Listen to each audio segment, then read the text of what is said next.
by the fire and hear the tale of 5 steadfast adventurers as they explore the mysterious isles of Doctor. Join us on the Swordcasting Adventures.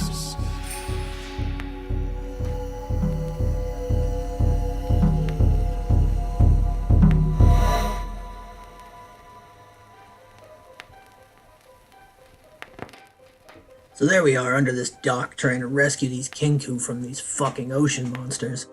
Amelia, Rain, and I all got swallowed by these water beasts at one point, but ultimately we were able to put these things down and save the bird people, who went off to what I can only assume is their roost.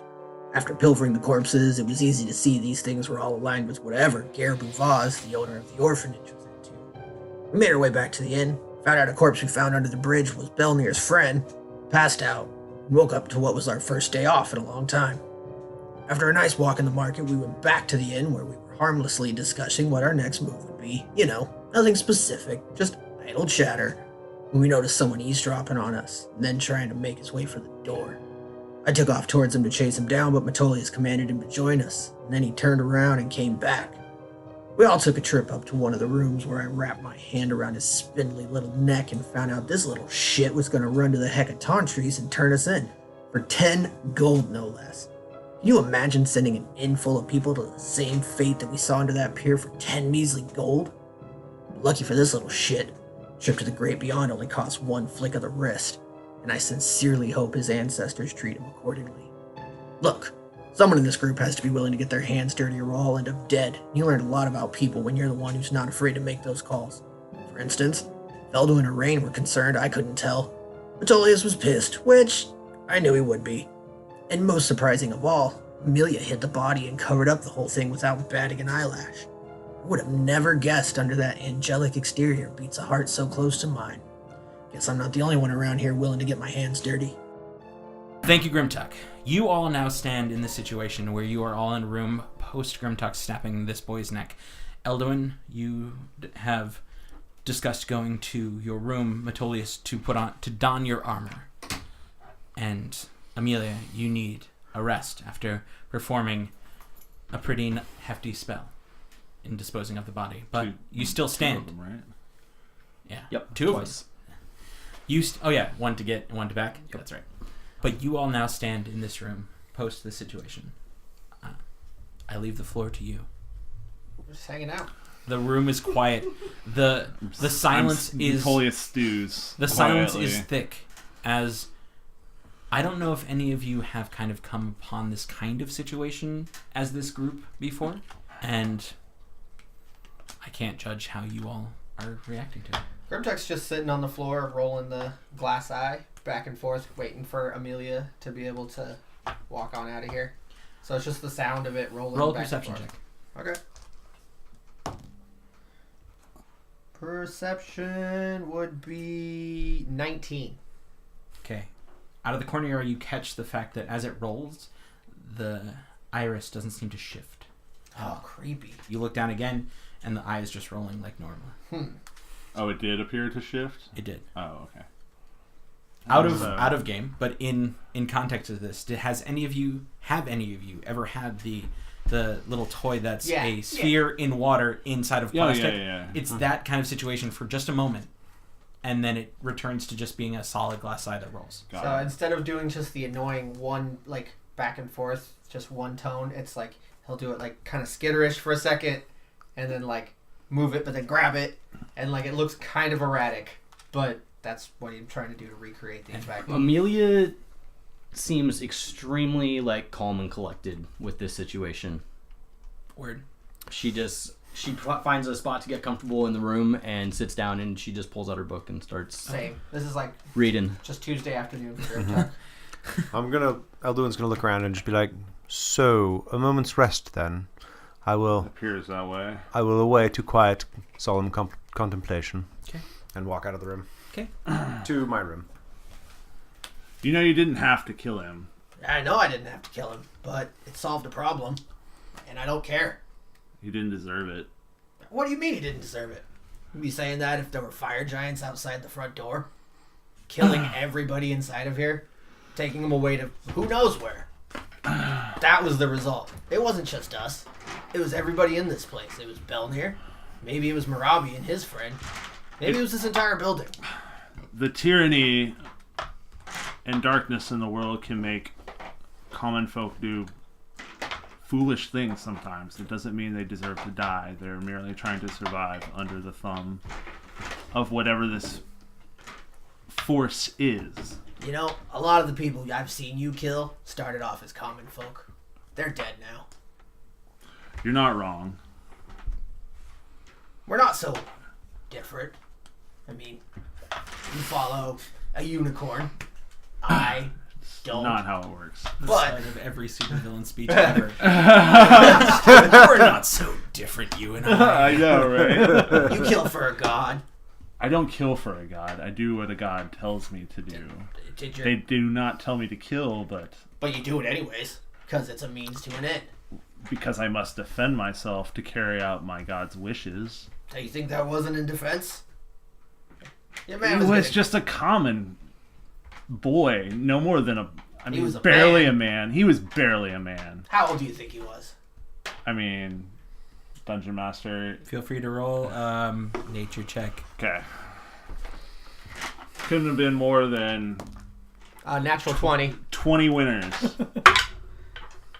What was it? Medicine? Nature. Nature? 10. 10. I would say you can assume you're pretty on point with the 20 winners, so around 20. You could tell it's probably more like 25. Yeah. There, Grimtuck. Matolius, you have a base estimation of around. By my estimation, he was older than I am. That doesn't mean anything. I'm not a boy. Maybe his behavior reminded me of a boy, or maybe I am mistaken, but I still don't think it's worth killing over. Fine. I won't kill him again. Rain giggles. Very fine. Here's the thing. Just so we have a good understanding. If you were to give me that situation 100 times over, and I had to replay it 100 times, every time I would pick the people in this room over that guy's life. And that's always the choice that it comes down to, because if he'd made it to that door, we wouldn't be having this conversation. We'd be either running or fighting for our lives. Have you ever fought a giant? No, I can't. Have you say ever that. fought a fire giant? No. I would say Have you? I have fought a giant. And I would say our group, we can take one, maybe a couple of its cronies. 2, some of us are going to die. 3, all of us are going to die. And that's what we were staring down. Now, maybe we could have given him some money. Maybe he wouldn't have talked. Maybe he would have because he's a piece of shit. Maybe we don't have You to don't deal know with he it was now. a piece of shit. Well, anyone who would turn in his fellow person for 10 gold is a piece of shit. And we also don't know that he wasn't a piece of shit. That's true. All we do know is that he got in our way. Agreed. Our journey is too important for us to be chained and shackled by these lowlifes. If you feel that bad about I mean, it, I agree with you, Amelia. I'm not arguing that point at all. The overall journey is more important. And If maybe we are that not means- successful, there will be more lives lost than just the lives in this tavern. No, you're right.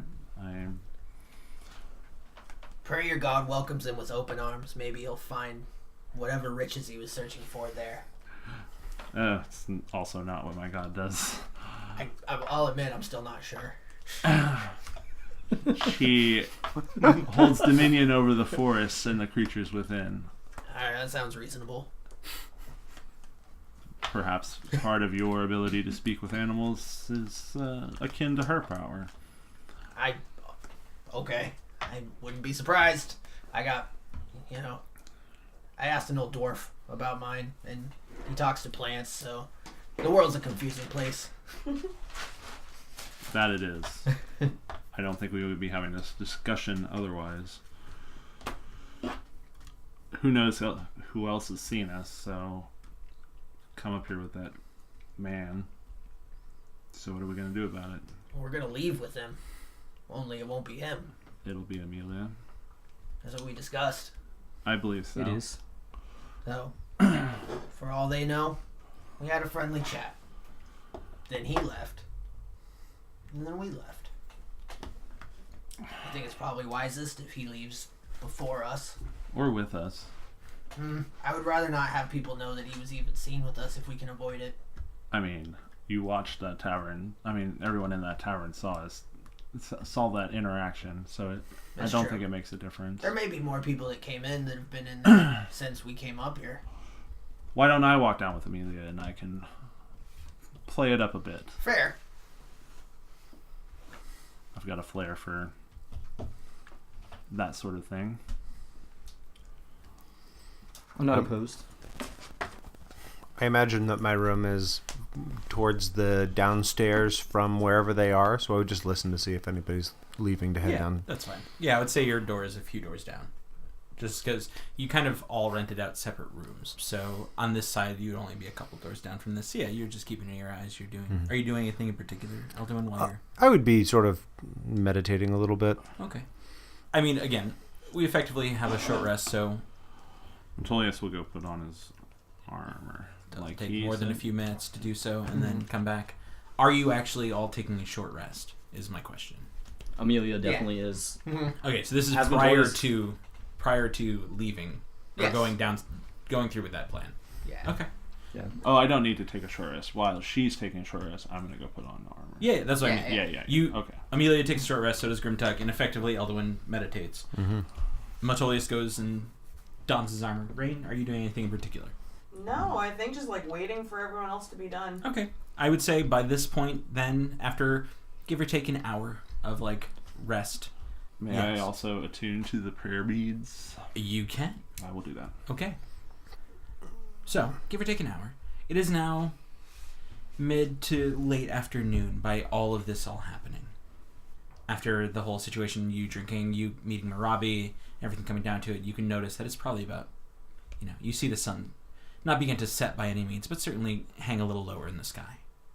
An hour is up, your short rest is done. I leave it up to you guys. You hear now, as the day progresses, you hear below you that the bar seems to pick up more voices and more revelry is had. But being that there are only so few places to rest up here, you don't hear many footsteps coming up the stairs, if any, by this point. And Belnir seems to be just doing his job, as he does. And yeah, I leave. You just hear the sound of the town continuing as, no one seems to have come after the boy. As Amelia feels her energy being a bit more replenished, she gathers up her things. She picks her gauntlets up off the floor from next to her where she was sitting and stuffs them in her bag in their respective holding places, and just takes her stuff and goes and stores it in her room. Okay. And comes back with her staff.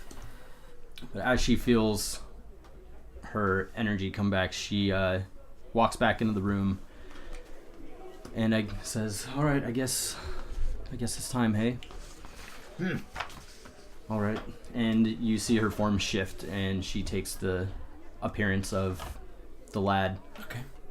Stop calling him a boy if he's not a boy. You misleading motherfuckers. She still has her staff, but it has now become a very simple, like plain wooden kind of walking stick looking Rad. Sounds deal. good. Very Just cool. still the same height, I'm guessing. Just effectively a quarterstaff, like a plain quarterstaff. Yeah, we can just exactly. say that we sold him the staff. That's a good lie, right, guys? Staff salesman. Yes. Staff salesman. For staff salesman. Sorry. Anyways, let's come back to it. So, Stepping out. as you all step out into the hallway again, you now just hear the hustle and bustle of the bar going on downstairs. You hear a few people like cheering. You hear the sound of a few strings being plucked. It's, again, as you know, it's for what it is. It's a decently well-traveled bar. There are patrons that seemingly have been here just about every night you've also, effectively now 2 nights you've been in town, seeing this place. You've seen similar faces every time. Did the guy, not a lad, you sure? mention his name? I don't know. I'm so confused. Did the fully grown adult hear? Yeah. Well, they say you're not fully adult until you're in your 30s, so sort of a lad. The young man. Uh-huh. The too old and accountable for his actions legally. Adult. To be tried as an adult. Court of law. Oh, man. The Court of Grimtuck. Court of Grimtuck, yeah, dude, straight up. Assuming Elduin heard them heading down the hall, he would have joined them. Word. Eldon walks out as you. He didn't mention it. I don't believe Okay. he and if he did, it was like in like quick succession Yeah. of like him just trying to make himself not exactly happen what happened, Not die. not die, which didn't work, To obviously. not get punished. So Is there a room for 2 people to walk side by side down? yeah, the- it's like 10 feet Alright. wide. It's enough to walk side by side. Police is gonna throw his arm around Amelia, and as like they walk down, and he's just gonna whisper, "Play along." And we like walk down, and once we like get in earshot of people, I'm just gonna break out in laughter and be like, "That is, that is just such a great joke, my friend." Isn't it? Roll a performance check. Okay. I'm fine just keeping it flat. I loved it. If there was disadvantage, it would be advantage. It would be neutral because Amelia's helping along. I'm just giving Oh god, that was so close, but it's still a 12. Damn. Nice modifier. Eyes A don't. lot of people I'm just were proficient in drunk, so, performance. like- So, That's awesome. Eyes don't seem to come upon you at all in the course. Like they just, even if they may hear your voice, but no one seems to really raise their head above the glass that they're drinking in right now. okay, and then the stairs to go up are how close to the front door? They are on the opposite side of the building. Okay, so we roll across the Okay. tavern, and before Amelia leaves, I just say, "It was wonderful to see you again, cousin." Yes, it was. Oh, But as I said, I must be off. yes, you have crop to tend to, I imagine. I do. I shan't keep you then. Have a good journey. Until next time. Until next time. And then we part. Yep. Walk out the front door. Okay. Amelia as the guy Yep. walks out the front door. Metolius, are you just turning back around and joining the party as they? Did everyone follow down? I'm sorry. Yeah. Eldwin followed for Yep. sure. Eldrin definitely Yeah. followed, but did everyone else? Yes. Yeah. Okay. Yeah, Metolius just joins the party. Did you say crop? Scrub the particles off his shit.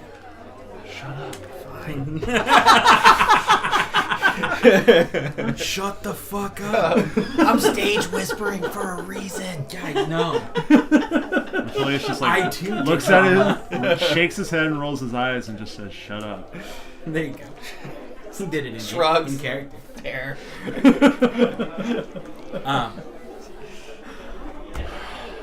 Go get us some whiskey. Yes, please. At who are you saying that to? To Grimtuck. So Oh. shut up. I didn't think even he know we were noticed. I talking to. Dangle the carrot of booze in front of him so he'll. Barkeep! Just yell across the bar. Asshole! Let's get some whiskey. Okay. You got it. It's on the way. Belnir does. He just brings what has now become the huge, a bottle of decent whiskey, a couple glasses, walks over. Oh, just 4 of you right now? Yeah. Yeah. Okay. Hey, what happened to that kid you guys went over with? Yeah, he, He's just fine, left. right? My Just cousin. He's my cousin. Yeah, he just walked out. You didn't see him? I would like you to roll a deception check for me. Okay. And Belnir's gonna roll an insight. Oh my god, it's 13. I like keep getting like really high numbers and then just like Belnir looks at you and goes, I'm surprised you have family out this far. But, okay. third cousin. Twice removed Yes. from this plane of existence. Yeah. On this mortal coil. Yeah. Oh, wow. Pan to guy's body floating, Where's, floating down Shit Creek in the sewer. Where's Red? She not gonna join you? Did you need something from her? She'll No, be I'm just- along eventually, I imagine. She stepped out surprised. for an errand or something. I just didn't see her leave, so. But yeah, please, feel free to drink. Did you all need any food or anything? I think we're just drinking our dinner tonight. Thanks, Belner. Well, Yeah. I'll have dinner in a few hours, but drinks for now. Please, just give me a holler if you need anything. Nothing big happening tonight, so the bar should be pretty neutral when it comes to. I don't have my usual like retinue of bards coming through. No, I'm sure it'll It's be not a ladies' nice, night. calm, It's quiet definitely not evening. ladies' night. That's Mondays, not Tuesdays. Yeah. Looks up at Metolius and is like, yeah, I'm sure it'll be a nice, calm evening in the bar tonight. Real relaxed. It pops the cork on the whiskey and just takes a pull and hands it to him. Metolius takes a pull. There you And go. then he will bust out his lute Ooh. and start Ding, ding, playing. along. Yeah. Bing, bing, ding, ding. Cool. There's something going on tonight. I'm playing my lute. Oh, snap, snap! Jim Jams, busting it out. So, as the day progresses, what are you doing, Amelia? I make my way down the road to the Jumping Widow Dive. Okay. Amelia doesn't seem to come back as you all continue to drink. You walk down the street. You notice a decent... I would say, actually, roll me a perception check. Let's see what you notice. You're still dude, huh? He is still dude. We'll just call him the dude from now on. Barnacle Bill. That's an 8 for perception. Okay. Shit Creek Sam. But at this point again, a lot of the workers are finished their day, so the streets themselves are pretty busy. Hustle, bustle, finishing up, getting all those, like, either going to find a drink, going to find the food they need for tonight, or just going and palling around, as it has been a hard day's work. So, you see a lot more people than you've seen in the past few days, especially around this time of night. But you don't really notice much out of the ordinary, as it were, but you do continue down. You obviously have the basic idea of where it is, as you've seen, as you gotten shown by Belnir and all that. And yeah, you head over to the Jumping Widow Dive. I kind of, as I approach, want to see if there's anything that seems off about the place. Like, does it look open? Well, okay, so as you walk up, I'd like you to roll another perception check, please. Oh, wait, is this that one guy's place? It's Yeah. Tight. That's a 14. A 14? Okay, so what you notice is that, like most of the locations in this town, especially on the bigger names, like the name places, you see like a swinging wooden sign. And this actually has a Widow's Walk on the very crest of it. And for all you listeners not knowing, a Widow's Walk is basically a platform at the very top of the building facing the wharf or sea where widows or people waiting for their partners coming back from the ocean, like back from sailing missions, would watch and sometimes would walk off if they did not return. So you actually see something like that. You see a banister up at the very top peak of this where it seemingly gets its name from. And you see the sign kind of swinging, but what you notice is all of the windows are very dark. It doesn't seem to be open. And none of them seem boarded up, but again, there's no life to this building. Like, it's not like, especially being another establishment where you could drink or sleep or rest, you'd expect it to be hopping and bopping around this time, but no one. Can Amelia attempt to walk around the building and see if there's like a back that she Absolutely. can like walk around to? Yeah, and see? there's, I mean, like everywhere else, there's a decent alleyway between each building, as it is pretty nicely packed. They set this city up decently well, where like every building fits in but allows for, egress between. Mm-hmm. So yes, of course. So you go around. Yeah. As you walk around, you notice, you even see a few windows on the side of the other buildings around you. You see like firelight or candlelight in them, and you see the shadows of people walking by. But every window you see along the side here seems dark. There's a coldness to it, just that it just seemingly hasn't been lived in for a bit now. I see. I would say as you round the back, you do notice a door, seemingly maybe an entryway to the kitchen or something like that. A lot of places like this that have a kitchen or have somewhere to cook food usually have a back entrance where supplies can be gathered and that kind of stuff. So there's a door. So if Amelia doesn't see any signs of life, she's going to approach the back door and invoke her ghostly gaze and look through the walls. Okay. As you as that glow kind of goes over your eyes and you turn your head towards it, you look in and you see a kitchen full as though it was stocked prior. But you look around and you see all of this food rotted. You see breads covered in mold, fruits desiccated and forming into pools of sugary molded liquid. You see dishes stacked high, covered in remnants of food, bottles of wine and other alcoholic beverages left empty and alone, as though this place emptied very quickly or hasn't been looked in, and if it did, all the people that were around were not there for a very long time. Okay, how far away from the Iron Shield pub am I? You're probably about actually I can double check, but I believe you're about 6 or 7 blocks from the Iron Shield. Is closer to the front gate.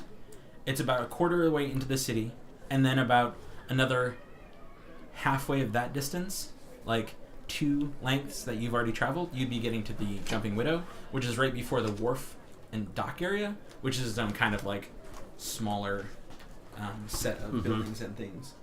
But let me see if I can find the map, and I can show you. El Mapo.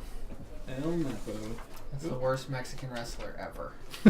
Or best. It's a cartographer. El Cartographer. Oh wait, yeah. Forgot about that. Aha! Wow. So, if you look... So yeah, it's just on the edge. Listeners, we're passing around the map, and by this point you will have it on our website to see. But it is at the very edge of the wharf area from where you are. So it's about 3 lengths into the city from the length from the entrance to the Iron Shield pub. A little northwards. Alright. How far can your gaze see in? 30 feet? 30 feet. Yeah, 30 feet would see the basics of the full kitchen, I would say. Okay. How far from the pub am I in feet? In feet? Oh, man. Wait, I have that? I don't. Just curious. Yeah. I think it's a ways. It is quite a ways. Probably about a couple hundred, if not 1,000 or so feet. Let's see. Yeah, I'd say maybe 1,005 from where it is. Okay. Amelia kind of wants to walk the length of the building. Okay. Just in around the alley, Okay. trying to stay out of the street. Yeah. And kind of just scan the length of the building. Okay. As you kind of continue around to scan the length of the building in this area, you catch a sight of what looks like a bedroom. Probably one of the owners or even one of the workers' bedroom. And there seems to be an odd stain kind of spread across, and little flecks of it, almost like what you could gather from as much as you can see. The discoloration looks kind of like a blood spray. Not as though a person was killed, but more like if someone was, if you've seen it, tortured. So hit multiple times to bleed in that spray. So it kind of jets out on either side of the center of this room. I see. Okay. You also notice a similar hatch as the Iron Shield pub that may you look down and see that it dips down into a basement, but it goes farther than what you can see. Okay. Ghost vision. Is there anybody Fucking around? Sweet. Perception to me one more time. There are. You're gonna see right through them. Oh my god! 22. Skeletons walking around. Fucking undead everywhere. What you got for me? 22. 22?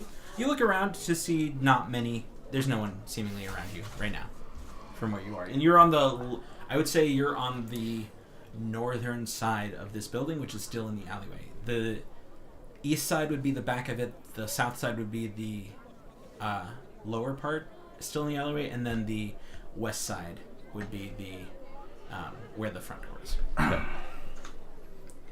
As Amelia kind of takes a second, like looks around, and takes her staff and traces a circle on the wall and dimension doors inside. Oh, okay. You do that, obviously. Yeah, so you go, where do you go? To the bedroom. Just to the bedroom? Right into the bedroom. Right in the bedroom. Got it. So, Too bad Amelia doesn't have a sending stone. wrong campaign. We have sending stones. Oh, you have access to them. We bought them. Oh, yeah, there you go. Who has those? Eldwin does. Ah. For the best. I do. So, you walk into the bedroom to find Pretty sure. it relatively disheveled, like flipped. A lot of torn fabric here and there. You do notice that what looks like a chest that may have held like clothing and things seems to be like torn, not torn apart like clothing is ripped, but as in like rifled through, clothing spread across the floor. Yeah. That's just you walking in. And Yeah. you do have a very, very slight scent of iron and copper in the air. The slightest scent of blood still hangs. All right.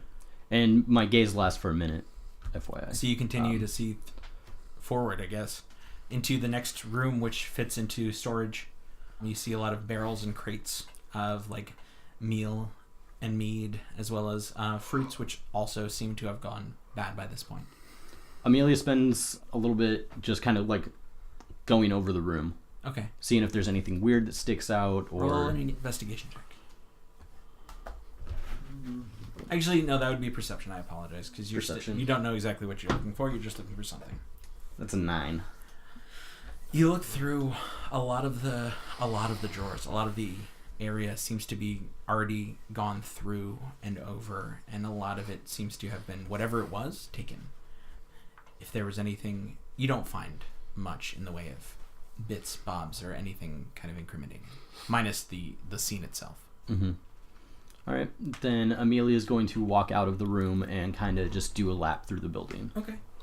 Over the course, you enter into a hallway which behind you would lead to the kitchen, a door in front of you which would lead to the storage, and then you see a long hallway opening into what looks to be, with your ghostly gaze, you see into the entryway, which houses another smaller style bar. This more looks like a kind of almost like a breakfast nook place more than an actual like tavern style. Okay. So you see a few tables, a few chairs, a small table, or at least a small countertop, and not many in the way of bottles of liquor, though you did see ale or seemingly casks in the storage room. And then, like everything else, you look up to find furnished rooms upstairs. And I would say in the first one, you would be able to, the first floor, you'd actually be able to look into the first floor from where you're standing. You see what looks to be almost a weirdly natural looking formation kind of covering this first room you look into. It almost looks organic. Very slick, very wet. Okay. Something in the upper floors. All right. Xenomorphs. If you see an egg, look in it. Right. Yeah, and Amelia does like a lap through the entire bottom, like ground floor, and then if she doesn't find anything like weird or out of place, she's gonna head upstairs. Okay. It just looks decrepit, like not decrepit, but it looks as though it hasn't been touched. Dust is covering in a nice thick layer on all this stuff. There are a few plates that are just leftovers that don't seem to be utilized at all. The food there is now dry and useless on it. Making your way upstairs, you instantaneously, as you pretty much get halfway up, get this very, very harsh salt and like sea scent. As you did, it hits you the second you're about halfway up the stairs. So you continue? Yeah. As you continue up, you find a good few amount of rooms, probably like 4 or 5 down a long hallway. There's also at the very end seems to be a second staircase that seems to go up to the 3rd floor. Okay. but the smell seems very heavy right in this area. All There right. are 4 doors. Say 2. All closed? All closed.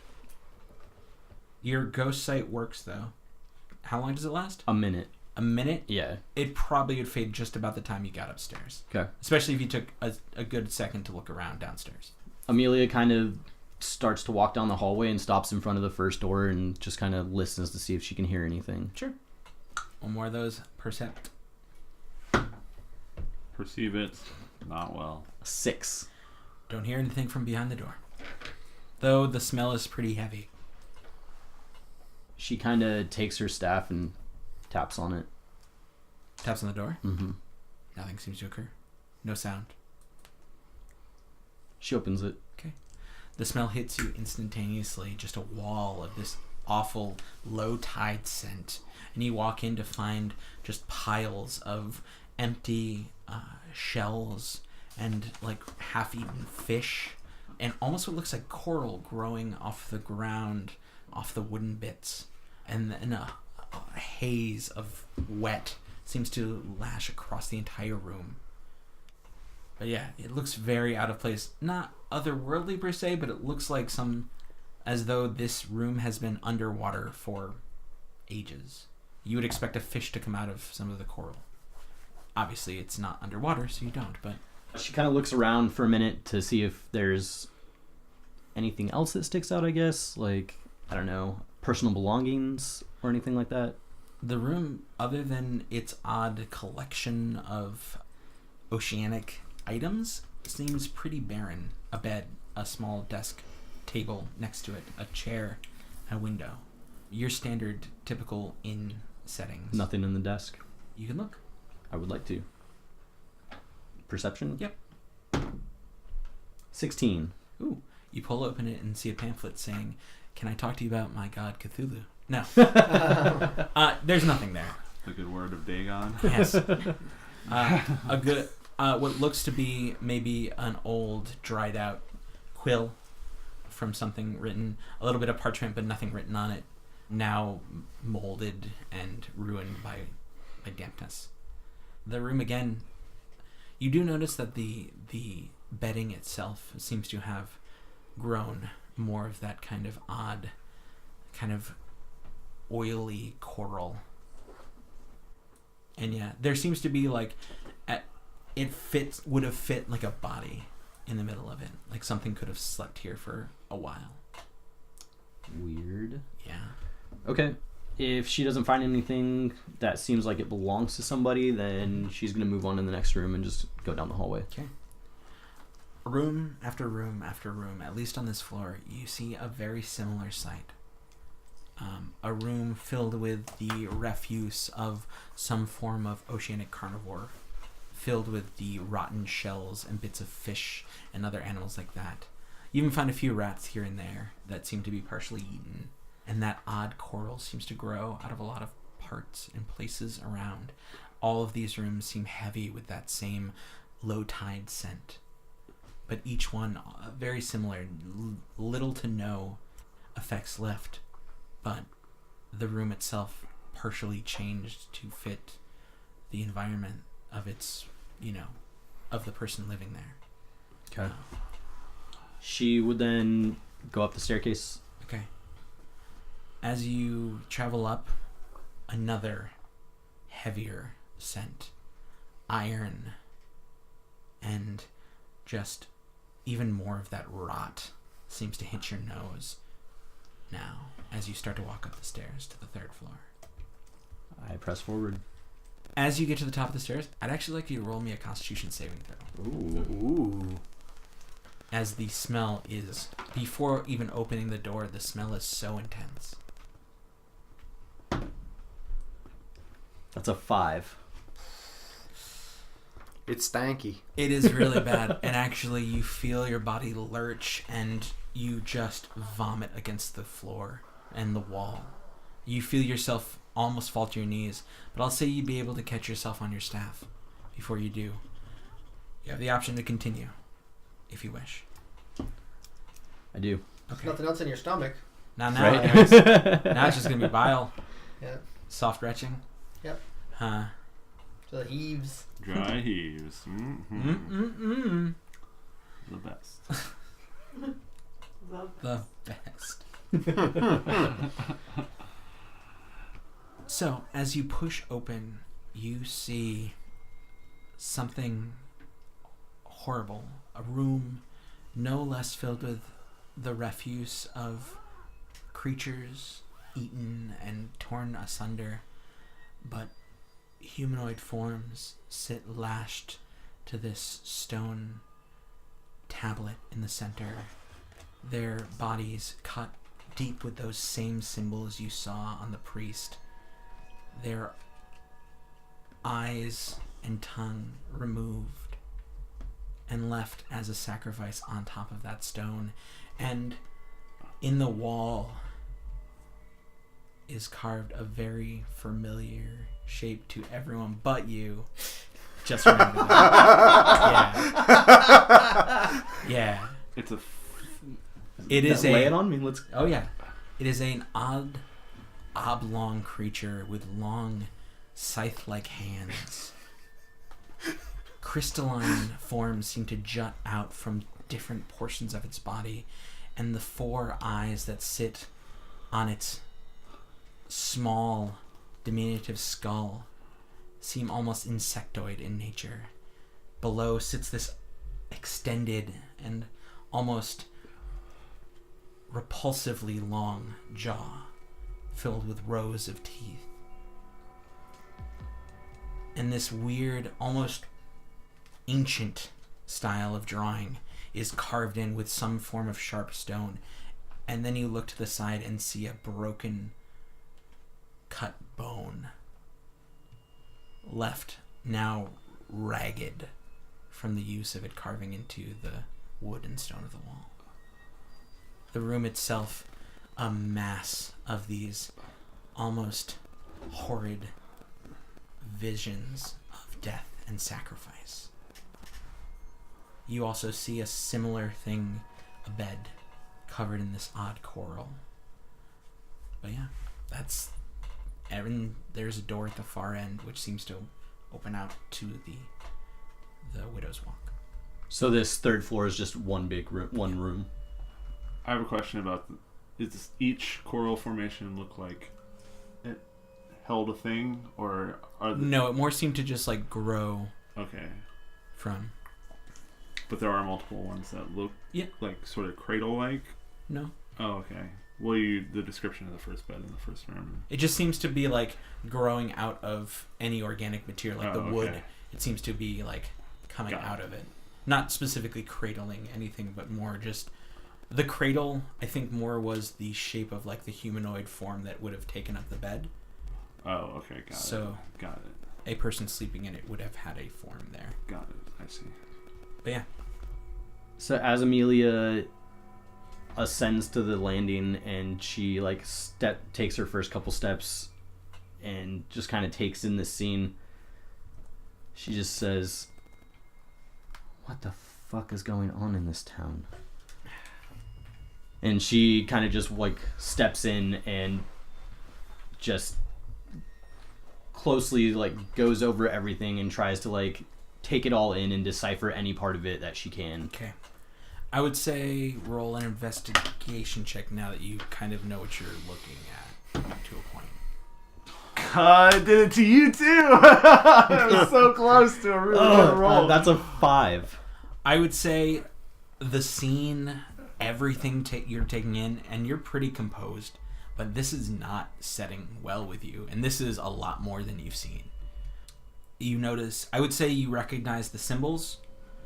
You recognize a basic idea of what a sacrificial like altar would be of some kind. You notice the fact that all 4 of these human figures, they seem humanoid, or at least of a race that isn't just Kenku. You actually hear, I will say you see another tiefling, you see 2 humans, and what could equate to an elf or half-elf. It's hard to exactly tell from where you're at. Okay. All are chained to this altar. Their eyes and tongue left on it as the sacrifice. So you see equatably 4 tongues and 8 eyes left over on on there. And then the creature is a carving? It is a carving in the wall. It's In not the like wall. it's not Okay. like a carving like the statue was. Yeah. It's more like this creature decided to bear it into the woodwork itself. And what kind of stone does the altar or thing seem to be made out of? Roll a nature check for me. Fuck that guy. That's an 11. 11? Mm-hmm. I would say, from as far as you can tell, it could be your stereotypical, just like granite or like your building blocks that you would see in just general masonry. It also could be marble. It's hard to tell. It's a little caked in this like viscera, so it's hard to get a good shot without like wiping it off. If you wanted to do that, you can. But I mean, for the most part, you could just take it for granted. God damn it, dude. Wow. Fuck. Yeah, well done. Seriously. Woof. God damn it.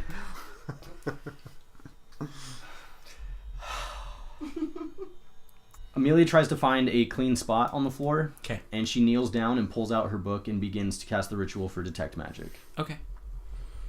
And after that goes off, she wants to take a look around and see if that altar seems magical in any way, Okay. or if there seems to be So- anything hidden, if the carvings seem to be magical runes or Sure. anything like that.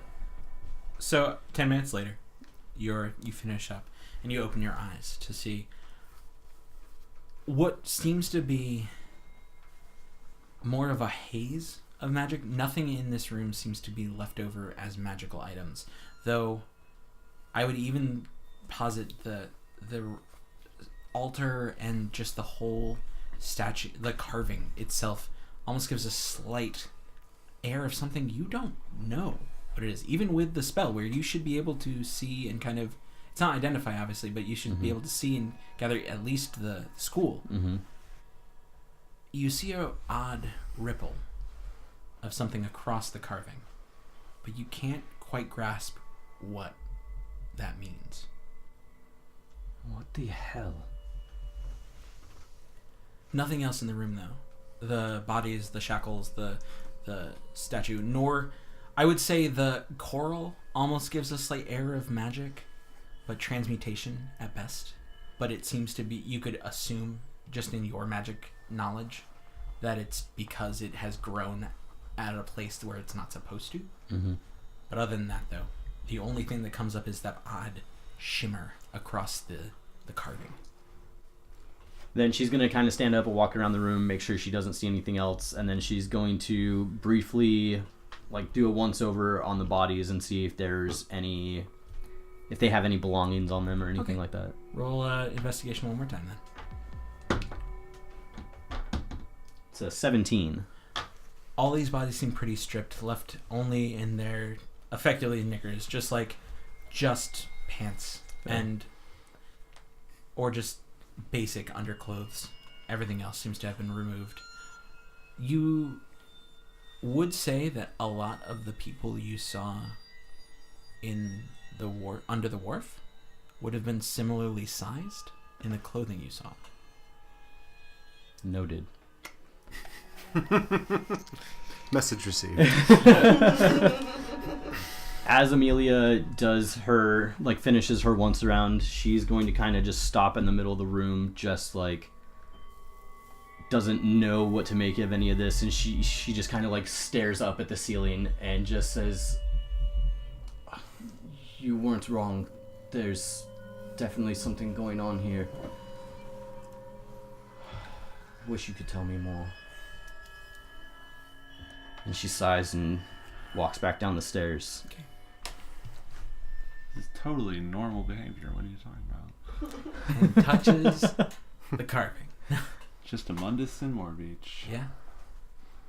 And then she heads back down and goes straight to the hatch that seems to lead Okay. down.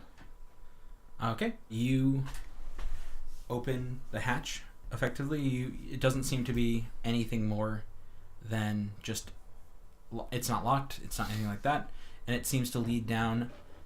This almost goes directly into the sewers.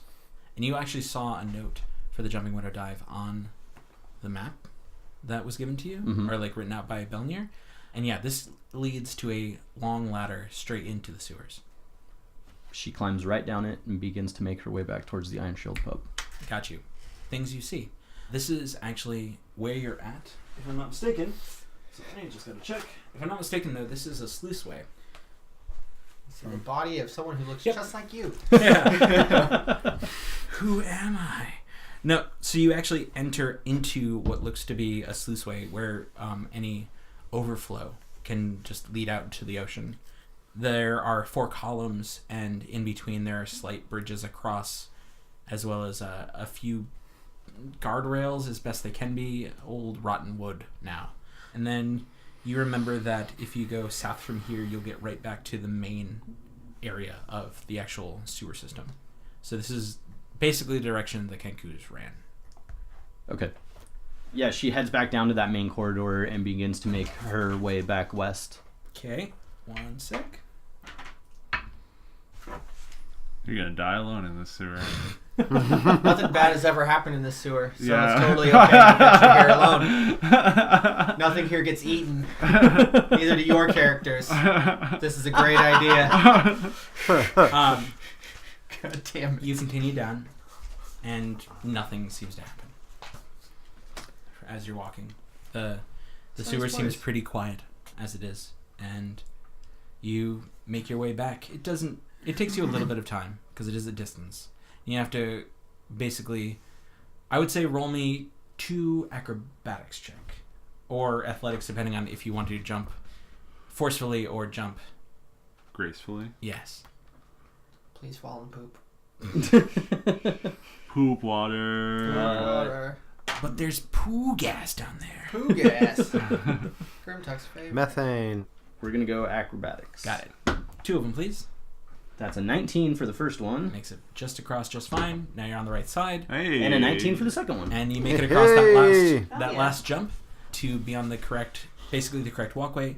You find your way back to the Iron Shield Pub's staircase So before or ladder. I get to the corridor where we turn down to go to the door to the Iron Shield pub, Amelia stops and draws another circle on the wall and dimension doors into her room. Got it. Drops the form and heads downstairs. Okay. I like that last touch. That's pretty slick. She turns back into the redhead and Yeah. Does that? I can't ever remember. Does that cover your scent? I know it doesn't. I don't No. think so. probably not. You smell like I food. can look. You smell. I smell I would say you smell bad. And that's smell like that's poo. giving it lightly. I mean, Amelia didn't fall in poop. Amelia has now pressed through a lot of dead things And then traversed and then traversed poop. through a poopy area. That poopy area though. At least it was in a spoopy area. Mm. I don't know. I'd prefer spoopy over poopy. In general, I usually go for spoopy, but that's just me. I mean, I'm weird.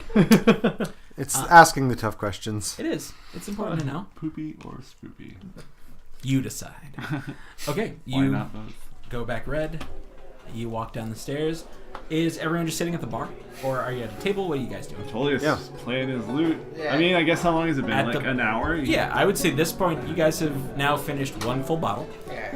Into the second. Grimtuck is just telling body sailor / pirate stories to strangers loudly, Word. making friends.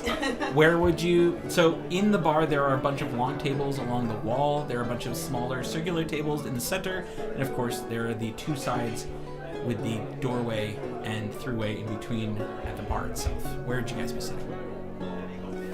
Grimtuck's at the bar. Okay, Talking that's to what I... Yeah, whomever he can hold court with. got it. Everyone else around the bar? Sitting?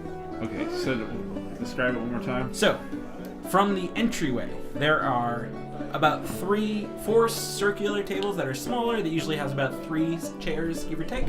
There are also 2 kind of dinner table size, like long, like kind of like this size table, big, long, 6 foot rectangular.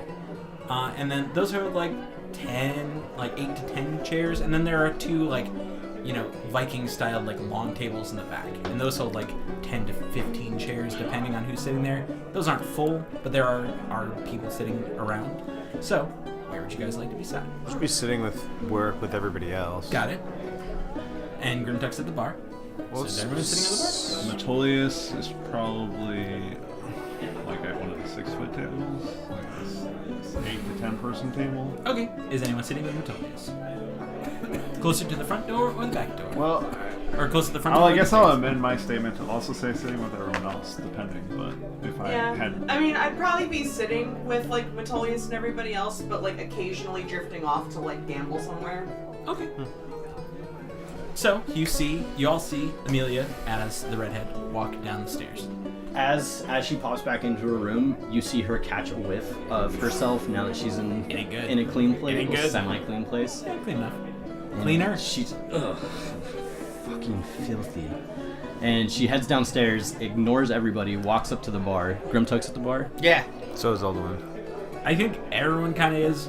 Amelia just walks up behind Grimtuck, reaches around him, and grabs whatever he's drinking, and just. All right. That's Before fine. the hand catches the bottle, the smell catches your nose, and then you see him a slender hand reach around and grab the bottle. No problem. I'm sure I recognize that slender hand and that smell.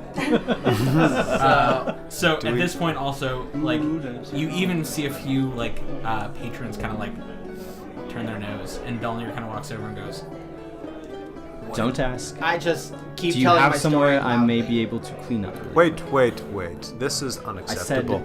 this is a I'm- job for that- an I'm elf. going to. I'm just gonna be. Amelia, stand right there, and just indicating 5 feet away Belnir's from me. in mid finger. And I'll just look at Belnir and be like, no, I've got this, and I'm just gonna press the digitate the smell away from you. Aren't you fucking fancy? Yeah, that's what I figured would Yes, he's happen. an elf. I know. He's a fancy lad. Now, I need another one of those. Yes, now that you are fit for good company. So anyways, we thought that the merchant ship would be on their way to make a purchase, but they're on their way back. So we ended up boarding the ship full of women's underwear. What? Just women. I'm much more interested in what has happened to Amelia. Another I'm not bottle. done with my story. Yeah, I promise I will listen later. That's for later. And Another she bottle grabs the bottle off the is put bar down. and Now takes it's another ruined. drink. No, it was women's underwear. We got a ship full of it. That was the punchline. That was the whole story. But you ruined it. I'm just gonna look at Teak, and Teak's gonna look back at me, and we're just gonna shake our collective heads together. I mean, they were fancy. They were frilly. And it was comfortable. Yeah. Okay. Undergarments. A lot of them. Anyways. Metolius is playing it a lively tune with his flute, Yeah. just trying to keep spirits high. But then once he sees Amelia, I think he'd wrap up and head over to the bar. Okay. So now I would say that all of you are sitting at the bar, as Belnir kind of leaves as the smell goes away, after he puts down the bottle, and the patrons continue. The bar scene continues.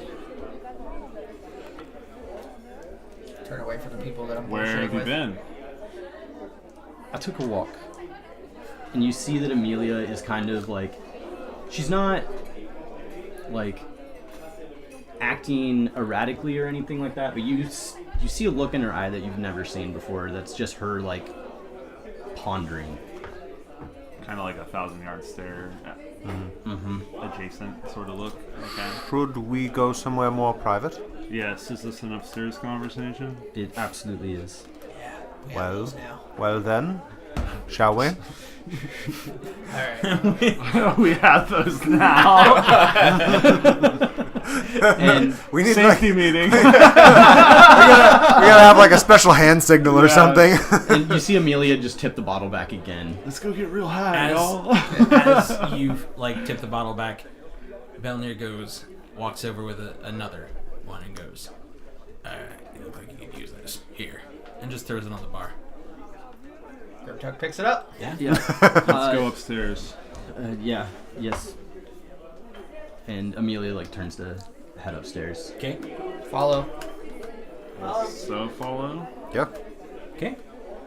So you all walk upstairs, making it to the first room. Doesn't really matter whose room, I guess.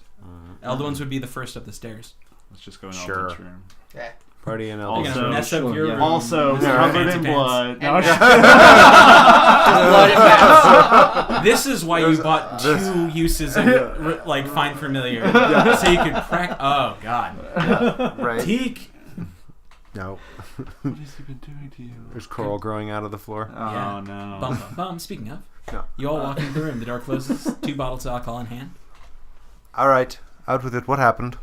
You see her tip the bottle back again, and she just does that classic, like, puts up the one finger. Like, and she- Drinking. yeah, exactly.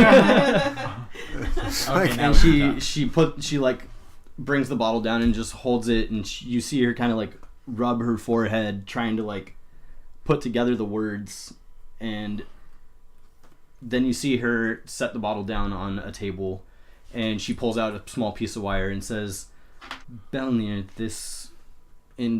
you should also hear this. Can you come up to the first room at the top of the stairs, please?" He doesn't say anything back, not exactly knowing what's going on, but he kind of, you hear the heavy footsteps of Belnir's pretty wide form coming up the stairs. Not a moment later, the door opens, and Belnir walks in, goes, "Yeah, what do you need?" You should probably close the door. He does. So I took a walk and went to the Jumping Widow dive. Alone. I did. I didn't know where else to go in that form, and I thought that it was something we needed to look into. Upon arriving there, it was very apparent that the place was not open for business. I took a peek inside and saw something somewhat concerning, so Just somewhat. I let myself in. What do you mean, lass? Well, I went inside to take a closer look and found was it Journey's room that was on the main floor near the kitchen in the back? Yeah, that sounds about right. It's where my room is. And we have pretty similar layouts. There were bloodstains all over. Bloodstains. Yes, and the room had been turned inside out. A ransacking? It looked like somebody was looking for something. A robbery, perhaps. Perhaps. Gone wrong. I don't know exactly what was all in there, but it looked like they were looking for something. I don't know if anything is missing. But you all said you found something. We like, found Journey's corpse. as far as you guys could tell, that was Journey's corpse there. It matches your description. It Yes. certainly does. And so why ransack a dead man's room? I'm not quite sure. I suspect there's Judge more Master, I have to... a question. Did we see any slashing wounds That's on a the question. body when it was tied to the pylon? I specifically looked to see if he had carbines. Okay. No, he was pretty much dead and rotten by the time you guys got to Oh, it. and like half we wouldn't have eaten. been able to see evidence of attack. It was pretty decomposed slash fish eaten. Okay, all right, Like cool. he was pretty Cool. gone. It was hard to tell. Okay. I suspect there's more to this story because while I haven't known you for very long, Amelia, I think you are not so easily perturbed. It's true. I didn't really find a whole lot of evidence other than blood in said room, so I decided to take a look around the rest of the building. As I began to search through the ground floor, it looked as if the place hadn't been occupied in weeks. There was dust, plenty of food that was rotten, an entirely stocked kitchen of bad food, I mean, I guess I haven't actually gone plates left half eaten. to the end, but I mean, again, how long is that goddamn thing taking his place? How long ago did he seemingly switch his Just allegiance? a week or so ago. But I had seen him since then. We had talked. God, I wish I what I would have done if I'd gone and checked. Did it look like 2 weeks worth of rot and mold? It was more. Interesting.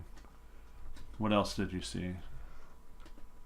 I noticed something upstairs that didn't seem quite right, so I began to, after I finished my inspection of the ground floor, made my way up to the second story. And upon getting about halfway up the stairs, it smelled extremely salty, like the ocean. I know that we are close to it, but this was different. It was as if your face was right next to the water. And upon inspecting the first room, it was a sight that I don't quite know how to explain. It looked as if the room itself belonged under the ocean. Everything was slick and wet, and there were remains of dead fish and seashells, and there was even coral growing out of the woodwork. That is That's bizarre. There must What do be you some connection. It looked like the room had been taken from the ocean floor. I'm so confused. Under the pier, those zealots, they appeared to worship the ocean or some creature in the ocean. There must be a connection. There's got to be something, yes. But as I continued to check the rest of the second story, all of the other rooms on that floor were exactly the same. Perhaps that entire group was using the Jumping Widow dive as their nest or That's definitely what I began lair. to think. But it did that in 2 weeks. He said the rot looked longer, so maybe it's been longer. To grow, And I don't even know how one does that to... it doesn't make sense. How could that Some sort of plant weird... life survive without being underwater? there is clearly some touch of the arcane that is going on here. That much I am certain of. I did confirm that, yes. I used one of my rituals to kind of expose an air of magical essence throughout the building. I see. Since there is a magical essence, then we must check our natural order assumptions at the door, and the length of time in which that mold has grown or this coral has grown must be reconsidered. As Alduin's saying that, Amelia tips the bottle back again and takes a long draw off of it. Melnir also, after you're finished, kind of takes it back and does the same. And then there's the third floor. What happens on the third floor? I began to go up and had the unbelievable stench of death hit my nostrils so strong that I actually vomited. Who knows how long it had been there, but the scene that was in that room was unlike things I have ever seen. What was there? There was blood and viscera everywhere. There was some sort of stone tablet altar, and 4 bodies were chained up to it in pieces. That that correlates to the 4. There was carvings all over the place. They looked erratic and eccentric. There was a gnarled piece of bone nearby that was just rough and ragged. It must have been what they were using to carve into the wood of the walls. Was it like anything on the tapestries that we saw, or the paintings that we saw on the walls on top of the mountain? It looked like the carvings on the fishman. Huh. All the same shapes that were all over his body were scrawled everywhere. Any new shapes? There was this large form that I have never seen that was on one of the walls that looked like this large beast with blades for arms. No. Wait. That sounds too familiar. Did it have like a mouth full of teeth and it looked kind of like a bug thing? Multiple eyes. Yeah. We must go. We need to see this with our own eyes. Alright. At this point, everyone roll a perception check for me. Do we really need to see it when we've just been told about it? Oh, critical fail for Grimtalk. Critical. Are we doing visual? success. Nice. This is a listening check. That is it. I hear real good. 6 for Rain. It's because you have very long ears. Amelia got a 12. Racist. Just truth. 22 from Metolius. 12? 1. 1? 12? 12. So, Critical success for a 25. yeah.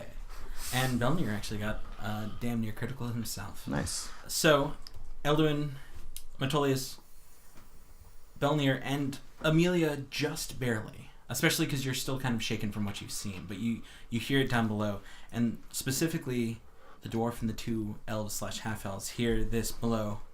The door kind of slam, the bell ring, and then the sound of heavy footfalls walking in. And then you hear this booming voice echo from the floorboards below you. And you hear, By the order of the Hecatoncheries Battalion, under the writ of the family Ederline, this establishment and its patrons are under arrest. Oh, fuck.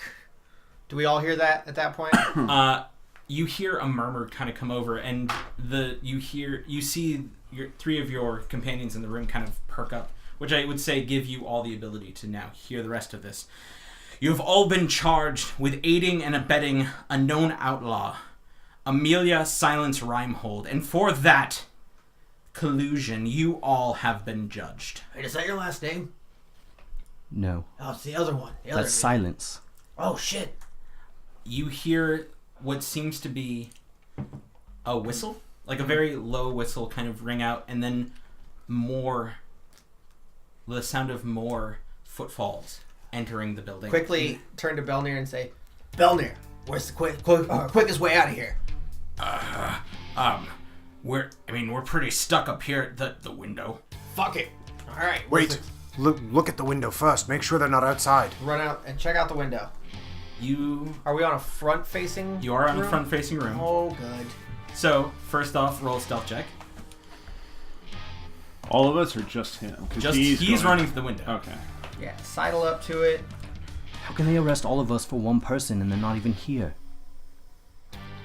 Stealth. Belnir kind of chimes in. This is exactly what they've been doing 17. at every location. 17.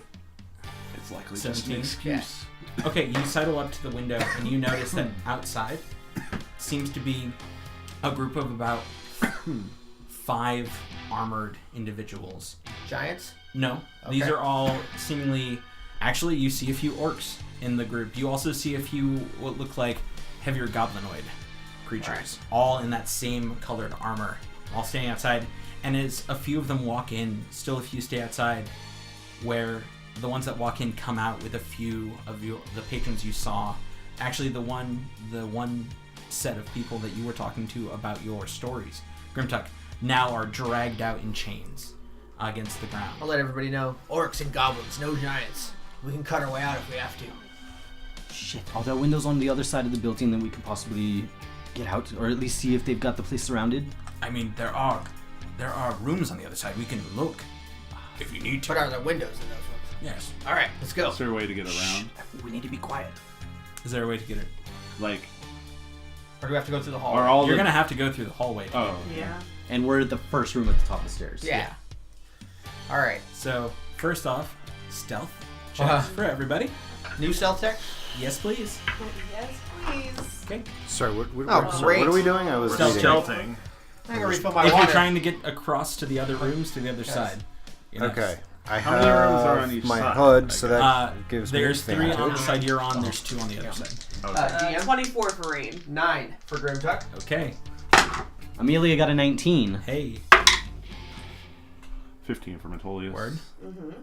And 22 for Elduin. Fuck yeah, okay. So you're all able to make it over to the door. Slowly but surely, Belnir kind of like turns the knob, and he knows this place like the back of his hand. So he very slowly opens the door, knowing that if it's too fast, it may make a squeak or something like that. Even with Grimtuck's 9, you're able to kind of find that none of you seems to make much noise in the way you play. I move past Belnir and into my room because it's across the hallway. Okay, there you go.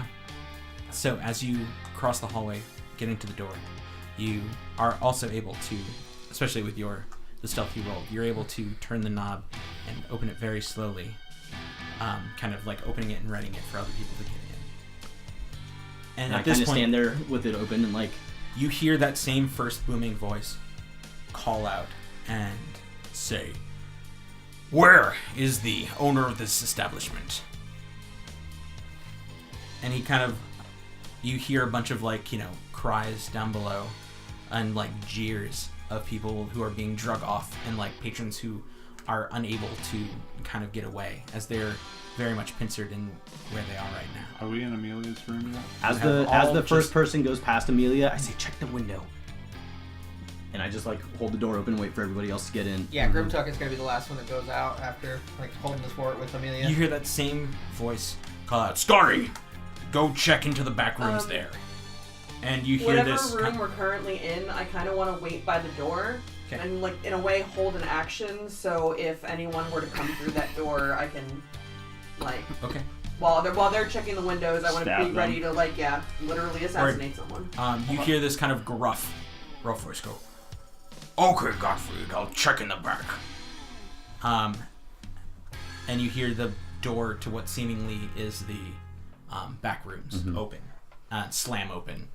As he kind of goes in, you hear about 3 sets of footsteps going back there. This is on the first floor. This is on the first floor. This is still bar room. As you all are now into that room, Rain is holding an action at the doorway. Who's trying to get to the window? Might as well go inside the room. Elvin is good. Metolius points to the window. Yeah, I'll go to the check it window. out. I'll go to the window 'Kay. and Once look everybody's out. in and I close the door, I reach over and I grab my pack and put it on. Word. Oh shit, my stuff. I assume you took all your I stuff. grab my stuff. Uh-oh. I mean, I keep all my arms and armor on me. But you carry your like bedroll and your pack like on That is you not when bad. you're I would drinking say in the that is bar. not on you. No, not my bedroll and Yeah. other Okay. shit. So I would say most, like, Elduin's covered, Amelia's covered, but minus weapons and the armor that Metolius has donned, everything else is probably in the rooms. Like Down the hallway. my weapons? No, I said your Oh, weapons are on oh. you, but your bedroll, your pack, your extra bits Oh, okay. are down the hallway in your rooms. Shit. So Elduin, you go to the window. Roll a perception check for me. Ooh. You got a 25 for stealth, right? Yeah. Yeah. No, 22 for stealth. So, okay. Still. But I also got a 23 for perception. There you Nice. go. You look out to find what seems to be the back alleyway, and at the moment, no one seems to be walking down. Okay. Does the window have like a catch that I could open? Yeah. I will attempt to open it, and I'm going to look back and say, it's clear. What floor are we on? The second floor? Second floor. Metolius turns to Belnir and says, "Is there sensitive things down in the basement that?" There's the map. Do we need to go get it? I mean, Or many planet? people have a map, but I don't know if it's worth taking the chance. Look. If they already assume we're part of it, they know we're. No, they just want the. Which map are we Silence. referring to? Just so I know, to just be clear. Effectively the sewer / the world map. Here's the thing, guys. If they're after her, they're gonna be coming for her ship any minute. That's our right Which action. means we need to get there and warn her. Yeah. So Why are we thinking just hit the ground and dead sprint? We can buy more bedrolls. Does anybody have anything on? Has anybody left anything behind that they will I mean, miss? I have a We, couple just health need, potions we need I to wouldn't go. mind If it's keeping. that important, we can come back later after the building's clear. I mean, they're gonna take our shit. Have they been taking the things, or just people down here? They haven't come upstairs yet. No, at other establishments. I'm not sure. I haven't actually gotten to go look. I see. Well, I mean, either way doesn't fucking matter right now. I wouldn't like our health potions and shit like that. It would be with our room stuff, probably. Okay. Also, We Our have, potions. like, have a what bag we're of- wearing. Oh, all and our potions weapons. are stuff in our room? Yeah, why would you carry that? I mean, you could Well, carry I one put or my two. I put my armor on, so I assume That's I'm- you. I mean, you obviously have a couple in a pouch on the side, but like Here's the the thing, guys. general amount of your stuff. if we're just gonna dead sprint for it, I'm gonna go get my shit, and then I'm gonna jump out the window, and then just haul ass to that shit. Where's the bag of holding? Is it still in your room? We don't have time for this, and Amelia starts to push her way through towards the window. Grimtuck is going back for the bag of holding. You're gonna roll a stealth check. And all the shit. Metolius will come with you to get his stuff and cover you. Okay. Rain. I mean, Alright, if he goes... Okay, guys, so I we're mean- doing this. That was I rolled a 2 on the dice. Okay, don't want to drop my action to wait till Which like Would be a roll die. 5. Yeah. okay. But that's fine. The second Grimtuck makes any kind of noise, because it's audible to you if you fuck up and make noise, Yeah. he's just gonna beeline it to his room to get Okay. his shit. So you push past Rain, Grimtuck, followed closely, I would say, by Metolius. But the second Grimtuck walks into the hallway, a loud, audible creak hits as he steps on just the wrong. Okay, there's 5 rooms. Cringe. What are the rooms situation? It was We the bag have- of holding that clenched it Right, for but me. whose rooms That's are fair. who? It would That's go. fair. If I'm not 100%. mistaken, it would go Elduin. I think it was Grimtuck, Metolius, Amelia, Rain, on the same side. So Eldwin and the Eldwin- guys are all on one Yeah. side, and the ladies are on Yep. the other. So side. Elduin, Grimtuck, Metolius, Okay. down and the then it's hallway. like, how wide is the corridor? 10 feet. Oh, Okay. yeah, we have to get the bag. It has the eye in it. So Wait, but Wait. you had the bag though, so you I have gave- your stuff. No, I gave it to... He's- Grimtuck has been Grimtuck holding is it. running He's the- to the bag of oh my holding. I'm the, God damn it. Also- I'm the scribe. I'm the scribe, but Grimtuck has been holding the bag. of Elduin holding. may have said that. Grimtuck is already out the door. Yeah. Yes. So, Creek, Metolius is behind him. The three of you, especially Rain, Grimtuck, and Metolius, who are now in the hallway effectively or close to it, all hear, "What was that? You three, upstairs!" Police turns to Grimtuck and says, "Go, I'll cover you." Boom. Going to get the bag. Okay, athletics check.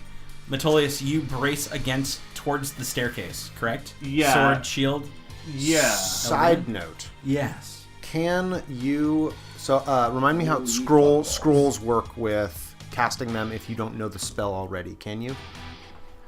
That was You It can't- depends on the you level of can't the use spell. A scroll, basically, because you technically aren't a spellcaster. I have ritual spellcasting, which is from the wizard spell list, and there's a wizard spell scroll that I have. How about you roll me an Arcana check with disadvantage?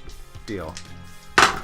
And you wanted an Wait, athletics but check? this is when you want to use it. Are you using it right He now? wants to know Oh, if he I want to can know if I use it. can. I just don't know the rules. I would assume well you enough. don't know. That's the thing. So you can try, but if you want to try, I want you to roll an Arcana check to try to use it. DM, dirty 20. Dirty 20. Athletics check. Yep. Grimtuck is gone. How big is the hallway? 10 note. feet. 10 feet. 10 Okay. feet by like 30.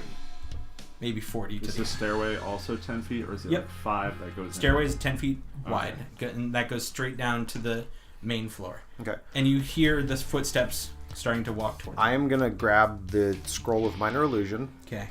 and I'm going to attempt to try and do it. And my Arcana check with disadvantage was actually pretty good. Nice. Dirty 20.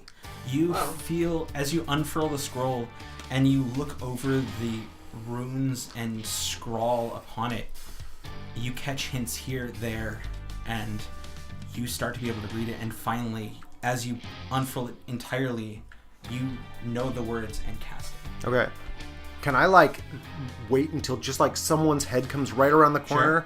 and I'm gonna make a giant barrel at the top of it that looks like it's about to sort of start rolling down the stairs. Sure.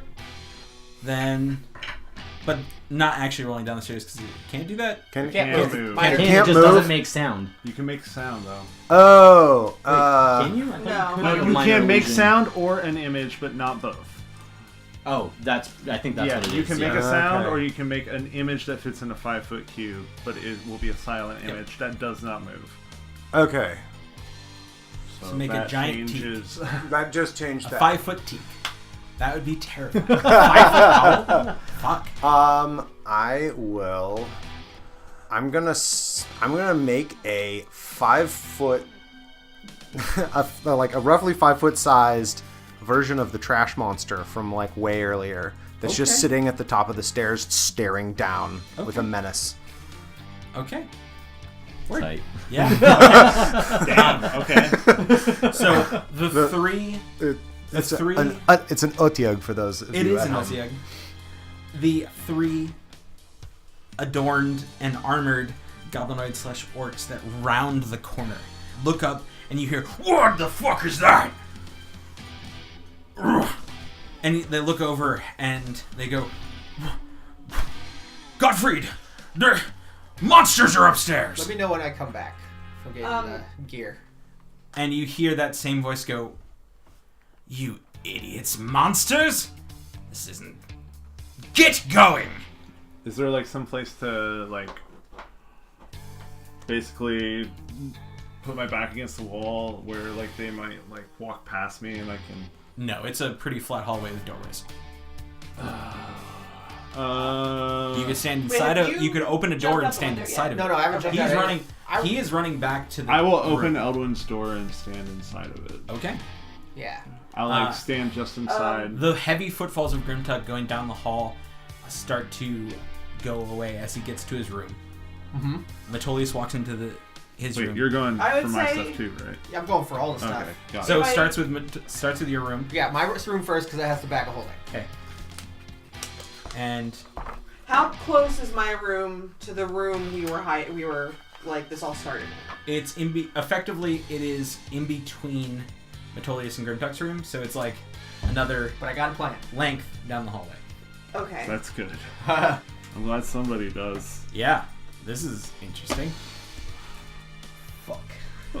I would say This is if I awesome. saw that they were distracted, This I is would sweet. try to like quickly get into my room so I could get my stuff, but then do the same thing in that room and kind of hide behind the doorway, ready to like jump if I have to. These. Okay, so I would say you see them pause for a moment at the bottom of the stairs. Knowing that this is an illusion, you can see through it. Right. It gives you the opportunity to then Yes. run back. So, okay, let me figure this out. Metolius, standing in Elwin's room, ready to attack. Actually, I'm going to hold command Okay, Ooh. holding Good command. call. at 3rd level In what instance do you cast it? when I see 3 fucks. I mean, When I you do see see three 3 chuckle fucks. fucks Well, no, come in upstairs. the wait. When I they guess cast you in Elwin's room. Because you could see 3 fucks standing at the top of the stairs behind the minor illusion. Because you know it's an illusion. I misunderstood. I thought they were at the bottom of the stairs. They are. Or like halfway down the stairs. They are at the bottom of the stairs. Oh, I thought you said top. No, I'm saying you at the top of the stairs can see Can it see because them through the minor illusion. illusion. Oh. Because you know it's an illusion. Because Eldwin's door is at the top of the stairs. Just about. Oh, I see. Probably about 5 feet down the hall. I'm gonna wait till they get like 3/4 of the way. The first one gets 3/4 of the way up the stairs. Okay. What's the DC, Eldwin? What's the... Let's see. My DC is 15. Just 15? It's just the straight DC, right? It's Well, not your plus. spell save DC. Yeah, that's. That's it's 15. Okay. Where 2 of them looking up after being spurned to continue forward. One of them goes, "That's not a... What do you mean? That thing's terrible." And then the other 2 are like, "You fucking idiot! That thing's nothing! It's just a picture!" As they continue up. As they have made their save. Wait, so there were 4 altogether? 3. 3 altogether. 2 of them continue, 1 stayed behind? No, Or the 2 other- of them saw through it. and start to walk upstairs. Yes. Okay, that's And the third follows up as they like basically just smack him and tell him to come. So all of them come up, just one of them was Yeah. always full. Pretty much. well, Grimtuck, you I have tried now to made get it into slowed your him room. down a Grab little your bit. shit Grab your out shit of your a little room. bit. Okay, before I go into Metolius' room to grab his shit, Yeah. just double-handed. How do you One feel right hand- now, Justin? One hand ball bearings, one hand caltrops. Huh! Oh Jesus And Christ. then throw them right in where Okay. the fucking creature is. Okay. At the top of the where stairs. the illusion is? Yeah. Okay. So from behind the illusion, and a good portion of the stairs, because Metolius' room is like, say, 15 feet, no, 20 feet back from the top of the stairs, is Metolius' room. Yeah. So then, for about 15 feet ahead of Grimtuck, and in turn down the stairs, rolls ball bearings and these spiky caltrops just like ding, ding, ding, ding, ding, ding, and cover the ground. Seeing those go out, I would like to cast Gust to make them go a lot faster. Okay. A waterfall of caltrops and ball bearings start to rain down the man. stairs. What the fuck is going on? Fucking Home Alone out here.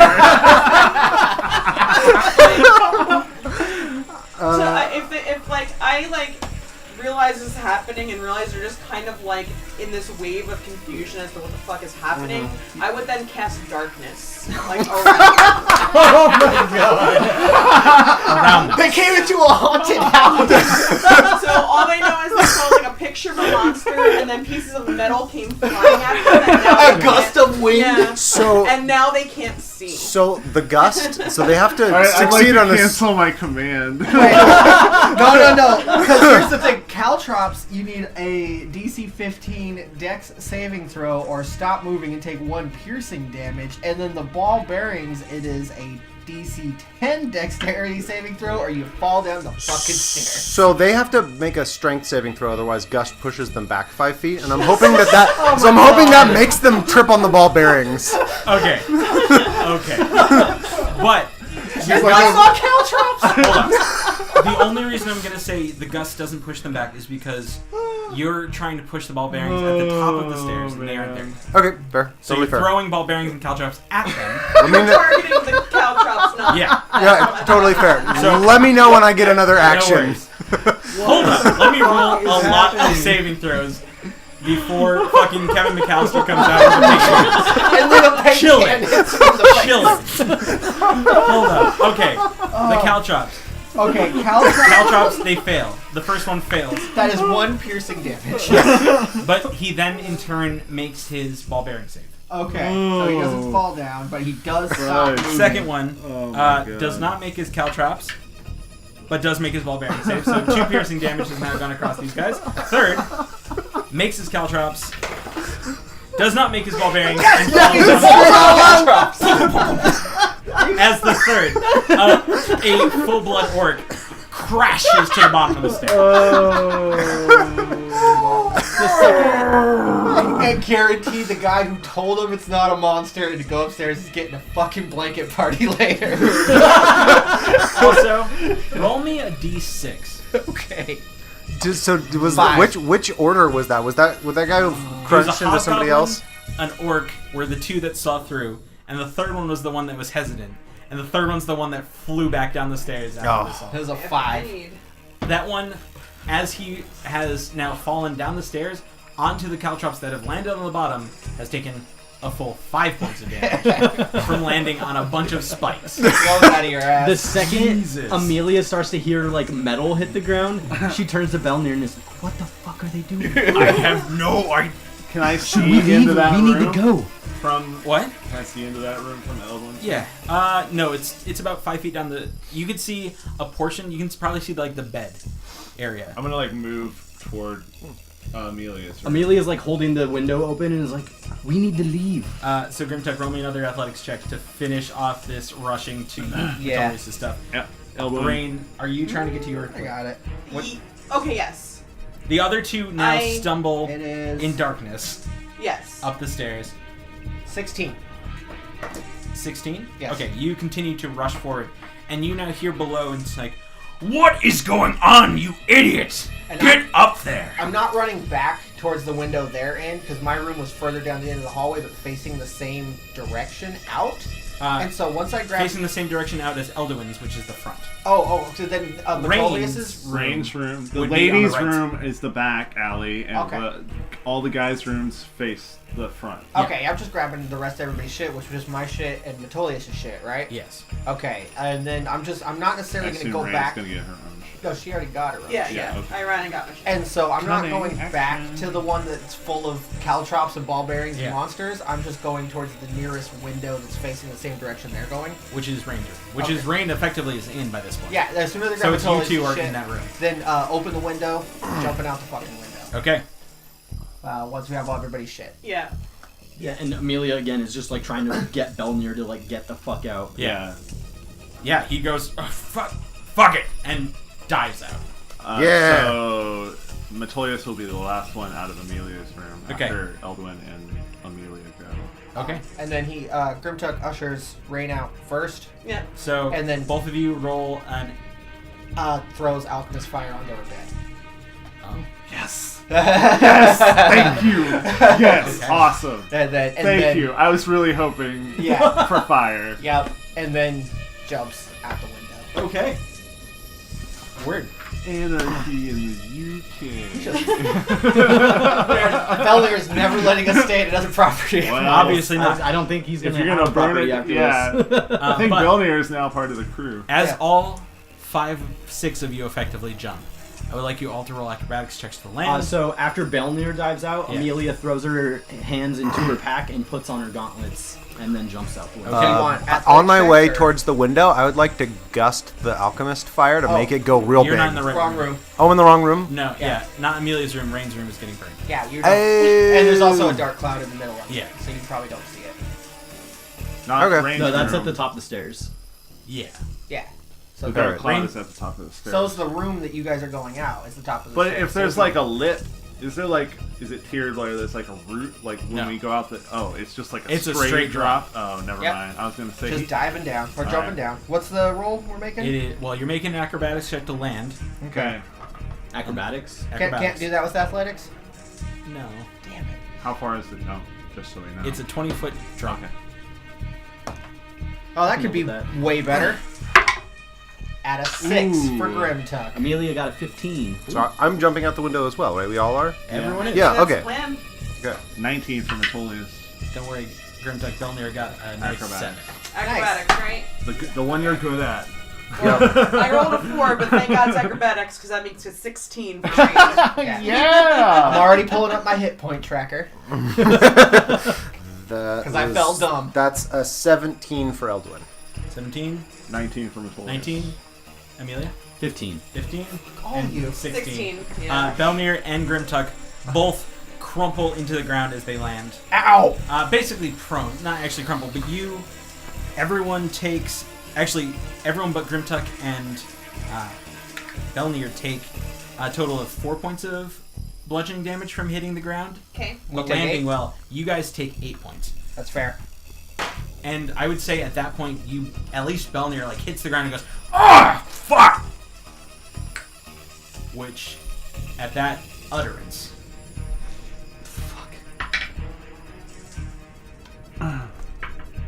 one sec. Nope. Nope.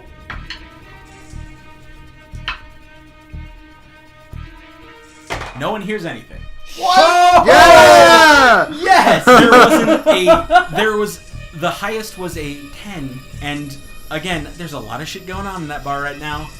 So right now, there is a gout of black smoke pouring out of Rain's room. The darkness has yet to fade, and you hear the cries of these two of the battalion just looking around, throwing shit, where the fuck are they?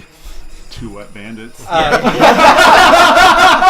then you in the back, you hear crashing and breaking of wood and glass as they seem to be ransacking the bar itself. Just Toss Metolius' pack. catches it. Belnir picks himself up. Okay, can he walk? Yes. Okay. Well, I was gonna say, I so will as lay on hand. Thank you. Oh, I was gonna say, as I land next to him on the ground, as we jumped out of the same window, Amelia goes to pick him up, and as she does, she pumps 9 points into him. okay. He is back up to full, effectively. You guys are so nice. So you all find yourself in the back And she's alley. like, "Shh, Belnia, do you know another way nearby to get into the sewers?"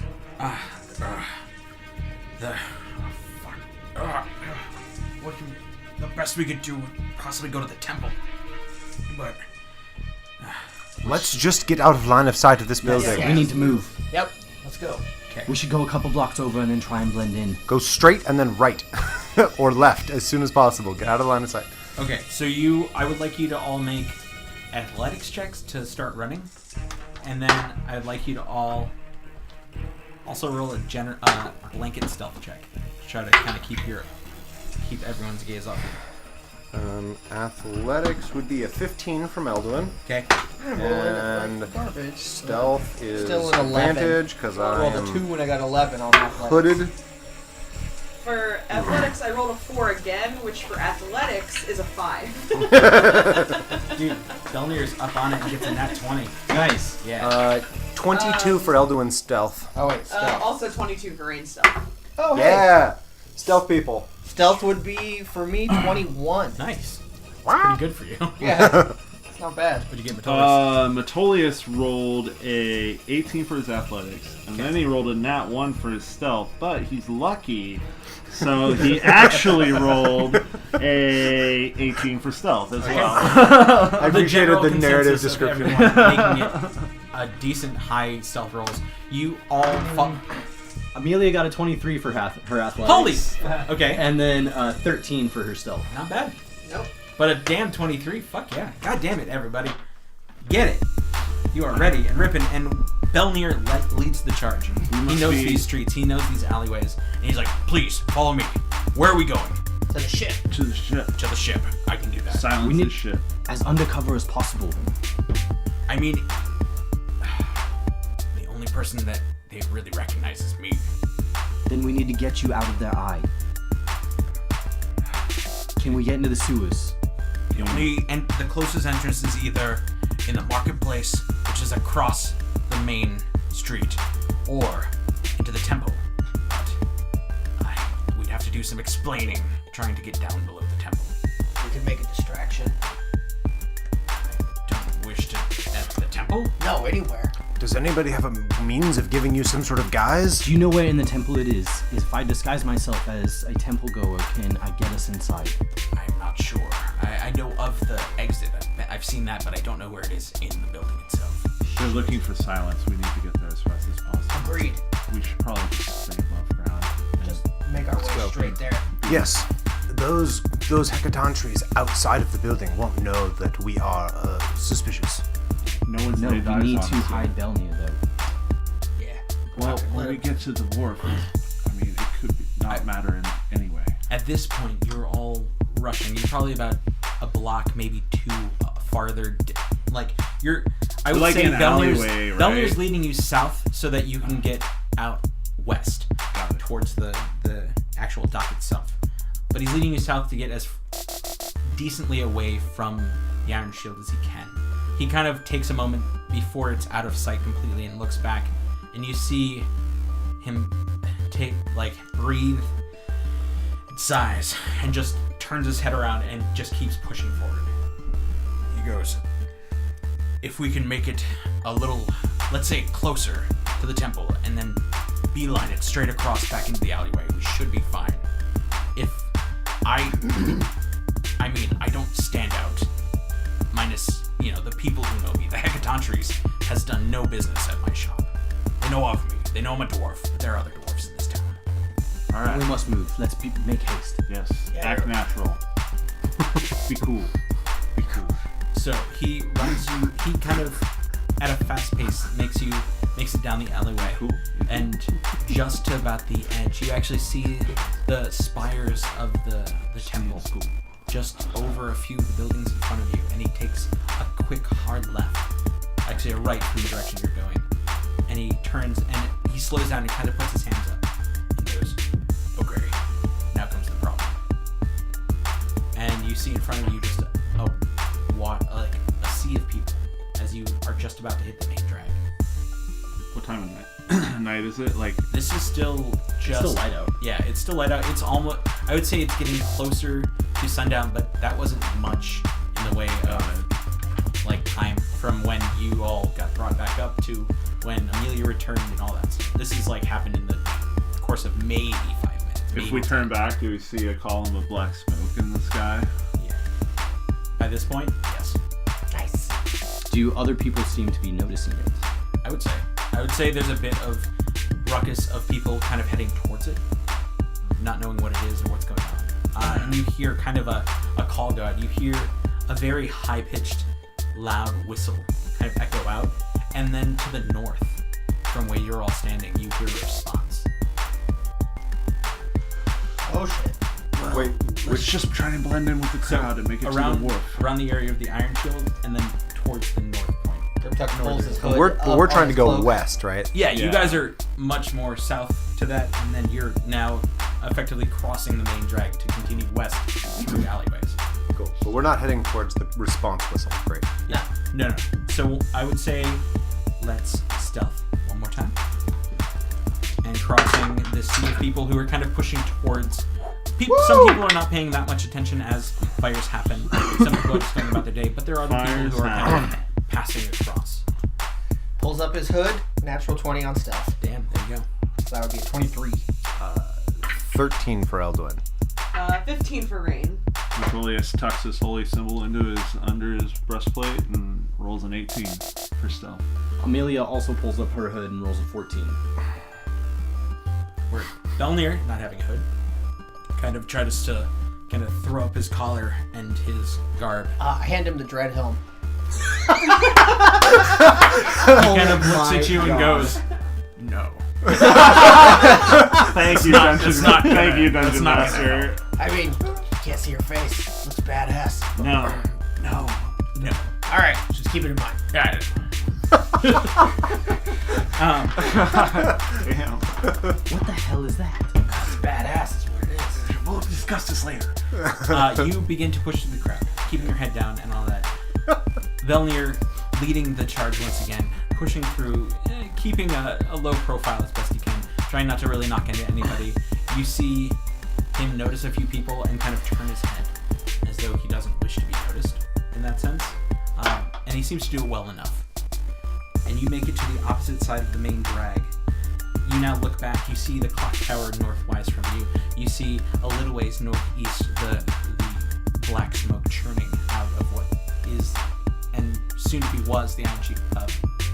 And then at the very north point behind the clock tower, you see a large group of soldiers in armor kind of turn off towards where the Iron Shield pub is. Wait, Oh yeah. Sorry, I just reread this. Belnia, I can change your face skin color. You could look different. Okay. Yeah, we'll give you like an ashy white Sure. Durgar skin. Yeah, Sounds good. He just kind of looks down at his hands. He's like, "What did you? It doesn't matter. Let's keep going. You look different. It's better. It's magic. It's bad." So he pushes through, continuing across. You now break the alleyways and walk. You start to run past where Maravi's cart was, and you notice that the cart is actually gone at this Good. point. Soon, I mean, this is only a few hours after you had been there and bought things, but the cart is packed up and gone. And so you see just an open pallet, which he just pushes through, not even paying attention. He had not. It seems as though he didn't know Robbie's cart there, so he pays no mind to it. He just keeps passing through. He goes to the other side, following along. You now hit the smell of the wharf and the sea as you start to pass through the alleyway right before you get to the wharf section. I would like you all, as you break through the wharf, main city into the wharf, I would like you to roll one more stealth and athletic checks to keep going. Stealth and And athletics? Yeah, to keep pushing through. Stealth. Okay, got that. Ooh, next. I was like, I thought you were doing it as a joke at first. I was like, 16 for stealth for Rain, Non- then only non-intentional. 6 for athletics. 16 for stealth, only 6 for athletics. 19 for stealth for Grimtuck, and it would be 28 for athletics. Amelia got an 18 for stealth and 13 for athletics. Okay. Elduin got a 19 for stealth and an 8 for athletics. Okay. Atolius got a 13 for athletics and a 2 for stealth, but I've used another luck, so it's a 19. Excellent. Lucky. That's the point. Yep. Just burning it all, trying to be So, sneaky. you see Belnir kind of head down, rushing through as he does. He goes, "We gotta get there as soon as possible. Keep running. Let's go." And he pushes past. Now, taking a moment to walk through the column of people that are near in between the wharf and the main city. And once he's through there, he's just pushing through the wharf, back and forth. You pass the Sandbar Inn as you do, and you see We're heading. you're now heading North- west, north and and now south. as you just hit the wharf, he starts to turn direction and head northwest, Okay. towards where the ships are docked. Got it. Belnir, do you know which ship is Silence's? It's got a unicorn on it.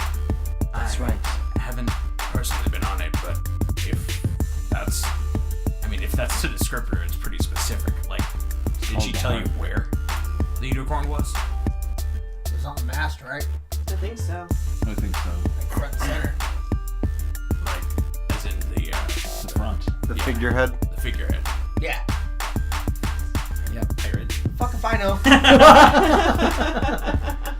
Well then, if it's such a specific figurehead, we'll be able to find it, or at least we should. It's called the harp, I believe. Excellent. So he rushes forward. He kind of breaks out of these, not shanties, but like smaller buildings around where a lot of the dockhands and a lot of the sailors stay over the course of their time while docked in port. And you break to find the long docks. These things are huge extensions out into the ocean. You see many ships, galleons of different sizes, other like smaller schooners and things like that. You even notice the ship you had first talked about going on. And then at the very far end, I would like you all to roll a perception check in your haste.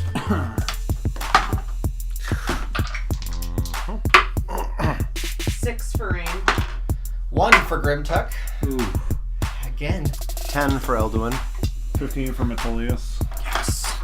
Amelia got a 23. Yes! Someone had their eyes open. Okay. As you rush forward towards these docks, you see at the very far end there seems to be a decently sized ship. It's not huge, but it's good for what it is. I mean, It's does it have really big balls? it's all about the motion. It's all about the motion. Is it of a the good ocean. size? That's what she said. Silence said that. Really nice balls. Actually, it's the cannons that really. But you see this ship, the figurehead, a glowing unicorn of pure white wood, lacquered to a point where it almost has a sheen to it, kind of shadowed by what looks to be 2 gigantic hands on either side, holding it. A shock of red and orange hair seems to crest over the side. Yes! And then you notice on the dock itself another one of these giants stands ready, its sword in hand, the same coloration of armor as the other battalion members. And then you notice a very familiar face of Silence standing there, her sword drawn, now in mid melee with a very well armored individual. And then upon the ship, 2 others, Tabaxi, and then what looks to be just a human in robes, as well as a few other deckhands seem to be scurrying around. A few of them with picks and axes seem to be slamming against the giant's hands as it tries to hold down the ship. And then you see this whole scene as this melee commences, and How far down is it? is The dock. it's still decent distance. Full sprint. Let's do this. So, as you sprint down there, one more athletics check Ah, to finish up to make it to it. I can't just. There we go. Dirty 20. I was gonna say I had a Dirty nat 20 for 20 the Amelia last as one. well. Dirty 19? I don't know. Okay. 27 for my I believe I am also at a 27. Flex your butt Hold cheeks on. and fly down the road. Yeah, 27 for Grimtuck. Don't want to sound like You weird all nothing, but push unicorns forward, kick seeing ass. this melee and clash happen. You even see a spray of what seems to be arcane fire spray against the giant's hands, trying to get it off. That's not how fire giants work. No, Someone should tell him. No, I get it. as everything's going down, you trudge forward and Gonna Okay, everybody. some Initiative. giants. Also give me a just general marching order, just so I know. I'm guessing Belnir's first. Could do it based on I was. who got the Amelia highest was right athletics next check. to Belnir. We could do it based on athletics check from the previous. Yes, please, because that would put Metolius up front. So that I'm gonna say basic. So here, actually, we're gonna be over here. What? It's fine. I got a basic idea. And we're going to be all over on this side because this is us going into the fray. Okay. So we are. So the listeners at home know we'll have a map on our website once this comes out. And as our players can see, they're all at the lowest point. Everybody now roll initiative, please.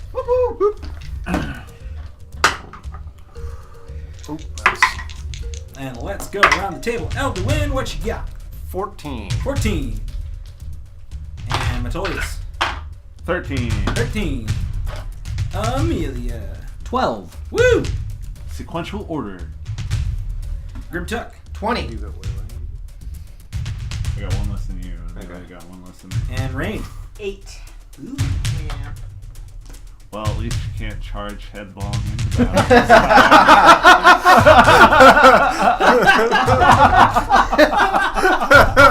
I love you. Let the beefcakes go first. Okay. Word. And that is him, Yeah, I think that's Elduin? correct. Metolius, Oh no, swap me and Amelia. Yep, there you go. Amelia, and Rain. And then. Cool. Word. So, as this melee commences, and you see that this has actually already been going on for a bit. The one fire giant seems to stand watch more than anything else. The other seems to hold down the ship as the ship hands, the mage, and all those on top seem to be trying to get him off. Emilia, or Silence, let's just say Let's for just say ease. silence. Silence, rapier in hand, is going toe-to-toe with this well-armored individual standing in the midst. You look and you see it to be a half-orc of great prowess. And, yep, great sword in hand. Amelia barely dodging, or Silence barely dodging each slam of the great sword as it catches into the ground and chips of the wood fly up. This, and Silence calls out to the ship, like, "Get that fucker off my ship! We're going out!" As that happens, Grimtuck, it's your turn. Distance between me and the fire giant who's just standing there like a dick. You know, like a dick. My God, Derek. That is a 50-foot to that fire giant. How about in the event that I were to dive into the water and swim, being that I have a swim speed of 60, would I then be able to cut the distance down enough of his to make cloak, it? cloak, yeah. Because I did say I was yeah. pulling up my hood You while did, we were Yeah, running. that's true. Oh, that's so smart. Oh, man. So if I were I would able- even say you could walk 5 foot over and just drop in. Cool. And that's what I will do if I can close the distance and still have enough to swing on this motherfucker. Oh man, that's yes. Do you like breach the water? Yeah. Great sword in hand, just ready to strike. I would say there are ladders around that area, so you are able to drop in, and and you swim over. Yeah, you would still have about 10 feet of movement to get up the ladder and then swing. All right, I will climb out. This is the weirdest thing ever. I'll just climb out of the water, and I want to be in onto the right of him. So in that walkway. Oh, here. Yes, Okay. that's where I would like to be. You What- pull yourself up, and you hear Silence go, well, isn't that fortuitous? Please help us get these fucks out of my way. Working on it. And I am gonna take 2 swings with the Giant Slayer Greatsword. Yeah. Got it. First one will hit. Well, rage, obviously, clearly, and then the first one will hit 25. 25 does hit. All right, let's do a whole bunch of damage here, and he needs to make a Strength DC 15 check. I think he'll probably make it. Well, we'll see. Who knows? He could roll low. Oh no, he makes it. That's fair. So that would be It's kind of a high DC, 7, but it's a giant. 8, 9, 10, 11, 12, 18 damage on that hit. Okay. And then the next one, 21 Hits. DC, 15 strength check. Doesn't make it. Fuck yeah! So hold on a second here. That is 7, 14, 20, and then because I forgot to add it the last time, 3 damage, so 26 damage. And at that point, he falls prone, which would be backwards, ideally. I would say falling prone would him just being like crashing into the dock. Oh damn it! That's what I was going for. You're not pushing him back. You're knocking him to his butt. Oh okay. Well then that's Doesn't fine. say. Yeah. It just says falls prone. Yeah. I would say that's like drops. from Okay. Where he is. You basically just kneecap him and knock him right off his feet. He crashes to the ground with a large like. Alright, well that almost worked, but regardless, he is now on the ground Okay. after the 26 points of damage. And How does the dock structure react to that You sort hear of violence? creaking and cracking, Okay. but it doesn't seem to like fall out. Okay. and I'm just gonna look over my shoulder at Silence and just motion to what I just did to this guy and be like, ah! That's my turn. Okay. Odd flex, but okay. Same. No, that's a legit I know. flex. I'm just kidding. I just knocked down a giant. That giant is going to laying upon the ground, great sword like splayed across. He looks at you with rage and it's like, now where did you come from, little green man? And as he does, he reaches forward and tries to grab you and grapple you with one hand. That's fair. Hold on. Oh, I rolled a 1 and a 2. And I had advantage on that. So let me see what my athletics check looks like with this one. That's pretty terrible. I I mean, I still have a decent athletics, so it's going to be an 11, but that's probably not enough. No. No. A 1 No. and a 2 with You advantage. feel his huge hands wrap around you, and now you experience something you've only given to other people. That's fair. Yeah. I'm comfortable with it. He's going to lose that hand. That is fate. Yeah. That's some karmic shit. Yeah. Well, it's a cool fight so far.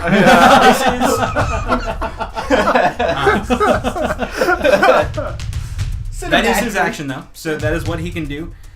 Because you see him kind of look over, and now seeing this, he looks around and sees the group of you.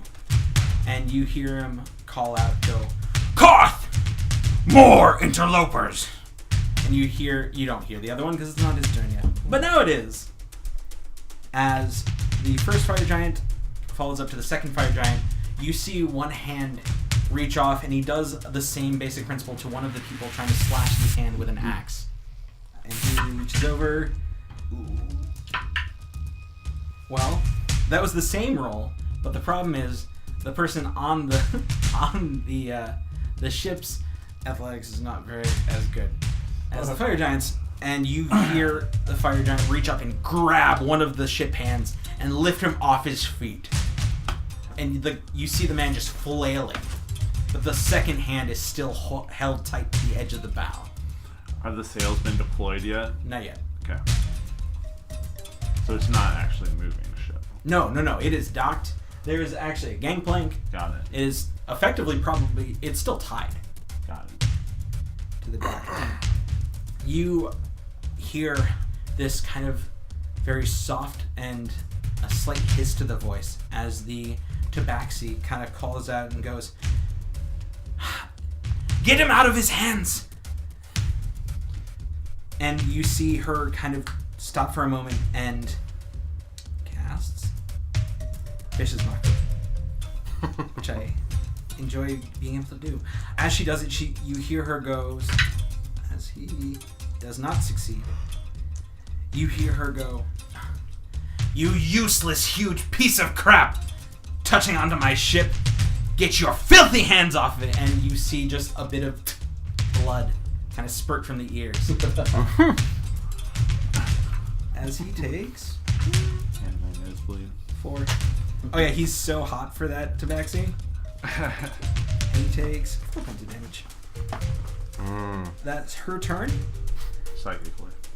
Yes. That's her turn. Elduin, it is yours turn now. As you see this all going on, Grimtuck is grappled. Silence is mid-melee, and everything else seems to be kind of rushing around. You are now still at the very beginning of this combat. Did the other giant stand back up after he grappled me, or is he still on the ground? He's still on the ground. Okay. He just grabbed you from the ground. Awesome. Yeah. I'm going to sort of sidestep towards the boat that the big one's grabbing, and sort of in the middle of. How far are you going? I think I can go. So you can go 30 feet there. Yeah, right in the middle, right there. And then I'm going to sharply shoot an arrow at the fire giant on the bow. So this guy is moved over here because he's being grappled by the fire giant. Is he over the water or is he over the boat? He's still over the boat, but he's in the midst of the fire giant. Perfect. Just squash him like a grape. That is a 13. 13 to hit. Yeah. Doesn't. Yeah, it doesn't think so. Skims clear off the shoulder plating. Of And his then it's armor. going to go like redirect around. Okay. And it's going to hit the other fire giant. I'm going to aim it at the other fire giant. I'm going to drop my die. I'll get it in a second. 17 to hit. 17? 17 does not hit once again. Okay. I'm going to fire my second shot at the first fire giant, the boat giant. Okay, boat giant. Sharpshooter. Oh, nope. Wait, I can't redirect it. Nope. Then I'm What'd you going a 7. So yeah, once again, just like this one just connects into the ship itself. Yeah. Just, All right. I'm going to use my action surge to fire at the first one. Okay. Boat giant. And I'm not Boat sharpshootering. That'll be a 22. That hits. Great. I would like to use banishing arrow. Oh, I thought you were going to use that on me. Get bamf me out. I want the Bad option. charisma saving throw. Yeah. And boop. This giant's charismatic as fuck. What's your DC? 15. Did he make it? He did. Oh, all right. Oh man. Okay. Well, Just made it. You see the arrow just connect in, and you expect the giant to dissipate for just a moment, but he stays solid and there. fair enough. He is going to take some damage, though. He is going to take 11 points of piercing damage and 1 point of cold damage. Got it. And my last shot is going to go at the same guy. And this will also be a sharpshooter shot. Okay. That was cocked. That's going to miss. All right. I'm done. No. Once again, just thuck. This one skims off the edge of the boat and straight to the water. No effect. Real clutch, Alduin. Real Dude. clutch. Your turn.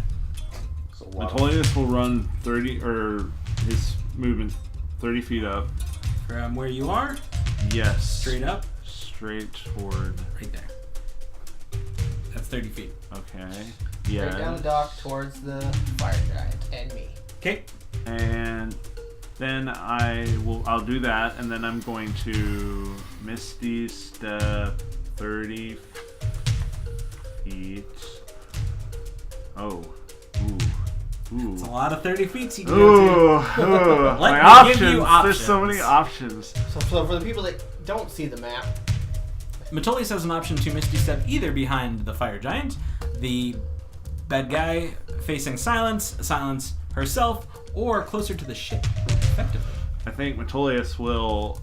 I feel like Grimtuck can handle things. yeah. And I will bamf behind the orc. Half-orc? Gentleman, yep. The orcish gentleman. Yep. A flank. I love that book. I like him. I bamf there, and I do this, the DBZ teleport. Nice. And I'm like Instant mid. I'm like mid swing when I like come out of my Misty How Step. cinematic. And then, am I flanking? You would be. Get my flank on. Alright. Flank steak. Flank steak, indeed. Alright. 28 to hit. 28 hits? Jesus Christ. I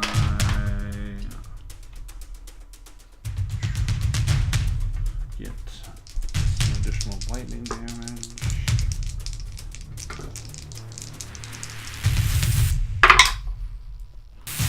So that will be 14 points of magical slashing damage and 4 points of lightning damage. Okay. And I'll follow up. So the first attack is to like his side. Sure. And then the second attack is down, like into his middle of his back. Okay.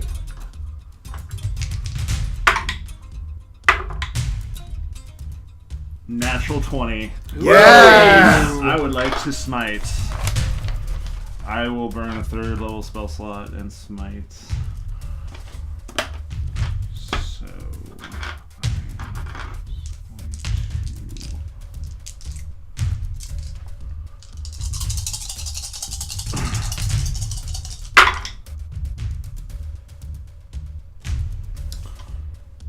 So I will deal 12 magical slashing and 13, 26 radiant. Yeah. 12 magical slashing and 26 radiant? Yeah, with the crit. Yeah. Word. And you just see this half-orc just not crumple, but like definitely buckle under the weight of your smite, just slamming your sword into his back. You see gouts of like red just flow from beneath his armor. Metolius looks down on him and says, "That's no way to treat a lady, my friend." And that was the end of his turn. Okay. You hear him, you say that to him, and he responds in kind, "It's the way to treat a fugitive." And he takes his greatsword and swings it back at you. Ooh. Bring it.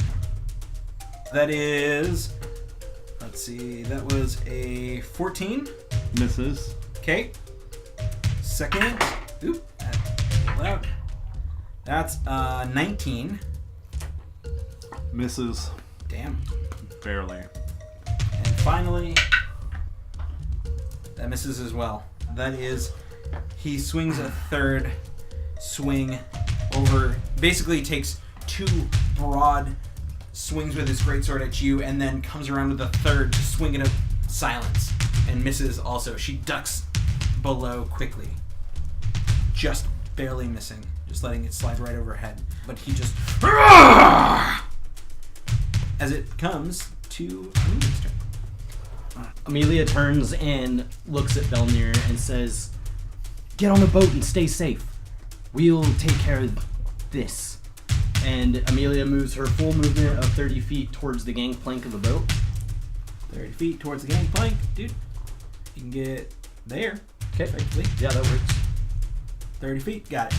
And when she gets over there, she's going to throw her hand out, and this streak of white light goes flying towards the giant in the water as she casts Sacred Flame. Okay. DC? 17. Dex save. I'm going to say disadvantage because he's submerged in water and holding onto the boat. I was hoping for something like that. Extremely distracted giant. Kinda. That gives it a 6. It does not make it. All right. Run the heretic.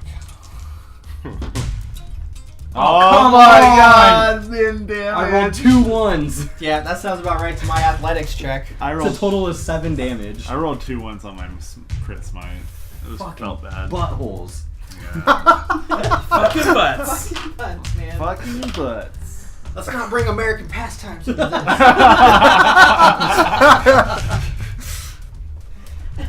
So That's Amelia's turn. sorry. How much? I'm sorry. Did 7 damage total. 7 damage to the one in the water. Boom, boom. Got it. And it's radiant, effectively. It is radiant, yeah.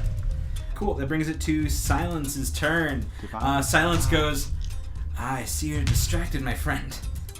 Well, I'm going to take advantage of that. And you see her whip around a rapier. Oh, yeah. And as she does, she stabs dude with... nope. There we go. That's a hit. That is a 23 to hit. Next. She's going to swing 3 times. So 2 of the rapiers, she hits both times as he is seemingly just has swung right over her. Then she pulls out a dagger out of her side and stabs into that as well. It's cocked. And misses with the dagger. So he takes a total of 9, 12. So that's 22 points of piercing damage, effectively, as she catches right between. He dodges under his sword and just slams her rapier straight between a couple plates of armor. She pulls it out and does it again. And you see now just blood leaking on the tip of her sword and out from below the plates.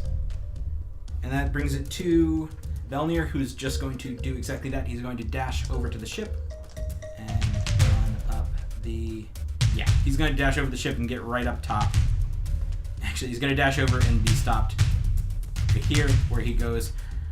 He explains himself very forcefully as he pushes past and rushes up.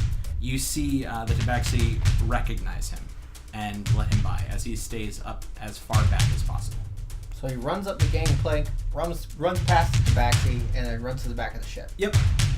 Leaving it to be the mage's turn, finally. You see this rogue humanoid mage rush forward, and he kind of pulls his hands together. And as he does, let's see what he does. Sorry. He pulls out, he moves his hand to the way, I shall do you reaches in, and as he reaches into both of his brain. Sleeves. Thank you. Both of his sleeves. You're welcome, listeners. This is where my brain is right now. This is a lot going on. As he reaches into both of his sleeves, he pulls out 1, a pinch of dust, 2, a few drops of water fly as he begins to cast Ice Storm. Whoa. Nice. Right on the fire giant in the front. Sorry, guy. Yes. Actually, he does it just where it hits the fire giant, because the fire giant's still holding him over the ship. Oh, that's fair. So the fire giant has to make a dexterity saving throw. And 13. That's with disadvantage, right? Because he's still in the water. Oh yeah. I mean, neither of those would have made it anyways. And he starts by taking 2d8, which is... That is 13. And then, as he is pummeled by giant chunks, and he also takes a total of ice, right? giant chunks. Pummeled by them. And then he takes a full amount of 14 points of cold damage. So yeah, he takes a fucking butt ton. And it's super effective. It's not, but that's fine. Not literally super effective. Don't lie to people. That is his turn, though. He does cast the spell, removing that from it because he's a boss, and bringing it to Rain. Oh my god, thank you. Yeah. Right. So Rain's question. turn. Answer. actually 2 questions involving the water level here. Less likely to answer. Where on the giant does the water hit? Is it up to, Mid like, chest. So about. Okay, so about, he's like pretty deep. I would say about probably, if he's 18 feet tall, it's probably about 10 feet up. Okay. Give or take, maybe 12. And how much higher is the dock than the surface of the water? I'd say about 3 to 4 feet. Okay. Higher. So I can't do exactly what I wanted to do. Is it a free action? You could, but you would be breathing underwater. Yes. Would it be a free action for me to slip on the ring of water walking? Sure. Yes. Why wouldn't you always just be wearing it? Because I would, if I just like happen to walk over a puddle, it would be look really weird to onlookers if I just like walked on the surface of it instead. That's All right, most point rogue taken. reason, Yeah, man. that's pretty Not cool. wear it. Yeah, Not I wear it all don't the wear time. it all the time. Okay. For the record. Okay. So I'm gonna slip on the ring of water walking, Okay. and I'm going to dash as my cunning action, bonus action. Okay. And I want to walk out. So it'd be 60 feet would be my speed. And where are you going? Out onto the water. Yeah. I mean, Um, again, with a 3-foot drop, you're able to just like land and continue. Cool. So then I want to kind of walk out onto the water to the fire giant, the Grimtux. So this way? Yeah, onto the water, and I think I can probably work it out where I'm like 20 feet out of the water, like from the dock. Yes. Pretty much there. Cool. There is where I want to be. Okay. And then 20 I'm feet gonna out. shoot the giant with my crossbow. You will have disadvantage because it's prone. Just so It is. you know. Oh, that one's prone. I almost forgot. Yeah, knocked him on his ass. Dang it. Well, I mean, this is still kind of strategically where I wanted to be placed right now. He'll get up eventually. Yeah. So I'm just gonna take the disadvantage. It's fine. Take Rain rushes, lands on the water, continues forward, rushing. Naruto running out to the water. If I hit, will I still get my sneak attack because Grimtuck's within 5 Grimtuck's feet? not. No, he's because you have grappled. disadvantage. Yeah, but I'm still threatening him. That is true. Yeah, I'm because absolutely a grappled threatening person him. can still attack. But so you have disadvantage on the ground. I have disadvantage on the grounds of that he's prone, but technically, if there's an ally or technically his enemy within 5 feet, I don't even need advantage to get sneak attack. That's fine. Okay. But I believe there's a condition that says you can't get it if you have disadvantage. on the Yeah, roll. that's what Oh, I was is there? thinking. Double. And you, yes. And you don't have disadvantage. And you don't have disadvantage Okay, on the never attack mind. roll. Okay. Just wondering. I'm still just gonna shoot him. Fair, he'll get up eventually. Yeah. Or you can hold action until he gets You up. can't. You're at the end of the round. Oh wait, shit. Oh yeah. You're holding your action would be absolutely nothing. Okay, I didn't Okay. think about that either. Okay. It doesn't matter. Wait. The point No. is, I'm walking on water and I am 20 feet up from the dock where he can't Looking technically... super cool. Yeah. Fire and arrows. Exactly. Got it. There is Me a and lot Rogue of on the water water. between me and the giant that I'm shooting. Yes. Yeah. Making it rain. And with disadvantage, Lobbing that'll shots. still be 19. 19 hits. Yeah. Okay. Let's see. We're figuring out this AC. So 8 points of damage. Okay. You Well, connect something. right. You see your bolt fly and it connects right into the back of his neck, and you see it just like stop as it hits just the wall of muscle that is his neck and head. But you do give him 8 points of damage. Boom. Right. Anything else? You did your. I used my bonus action already, so no, just Okay. stay in here. Top of the round. I'm Grimtuck. Alright. There I have a prone enemy who is grappling me. I am gonna try to chop his hand off if possible. If that's a thing. Yep, so let's see how this works. You And can always try. yep. I have advantage because he is prone. That will hit to 26. Hits. That'll be 4d6 plus 9. So that's 9, 10, 11, 12, 13, 14. So 23 Okay. damage on the first one. Got it. You connect with the arm, and you're able to catch right under the armor, but you still see it holding strong. You still feel the grip on you. That's fair. I'm going to keep chopping. Sure. That would be 22 to hit. 22 hits.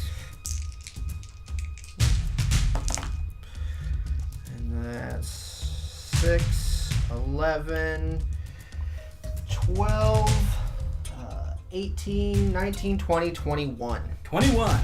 Got it. That's 44 points of damage. Yeah, That's a good amount. I've almost. You something similar feel last round. I feel like. you feel his grip loosen, but not enough where you're out of it. That's You're still fair. held, Yep. and his hand still is on him at the moment. Okay. Though I like the fact that you're working him down. Yeah, I'm doing what I can. Anything else? Let me see here. I don't think I have anything else for that one. Okay. So I'm just looking at him things. square. I'm looking him right in the eye and just chopping the fuck out of him. Because all he's done is grab me, and I've just been wailing on him with this sword. So, Got it. So, as it is his turn, he begins to stand up. You feel your body rise from the ground, and he looks at you with rage. Bring it, fucker. Almost see the fire that his hair encompasses light up in his eyes. As he does, he takes you, and you feel him wheel you back, Oh, and then he fuck. just Oh, bye. throws you shit,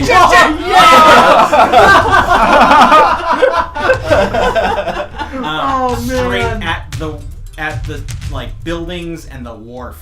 Okay. Oh, like Oh, so backwards from when we came. Yeah, That's pretty straight badass. into a bunch of fucking things. Nice. On, ooh, okay. That's some Hulk shit right Yeah. there. Yeah, no kidding. I did not You see just- that coming. That's exactly what I did not think was going to happen. So let's say That's amazing. so for 10 feet, it's a d6. So he can throw you effectively, I would say, with his exceptional strength. A little. And then the height. There's the height is going to add distance. That's true. I so mean, that's- he could probably throw him as far as he could throw a boulder.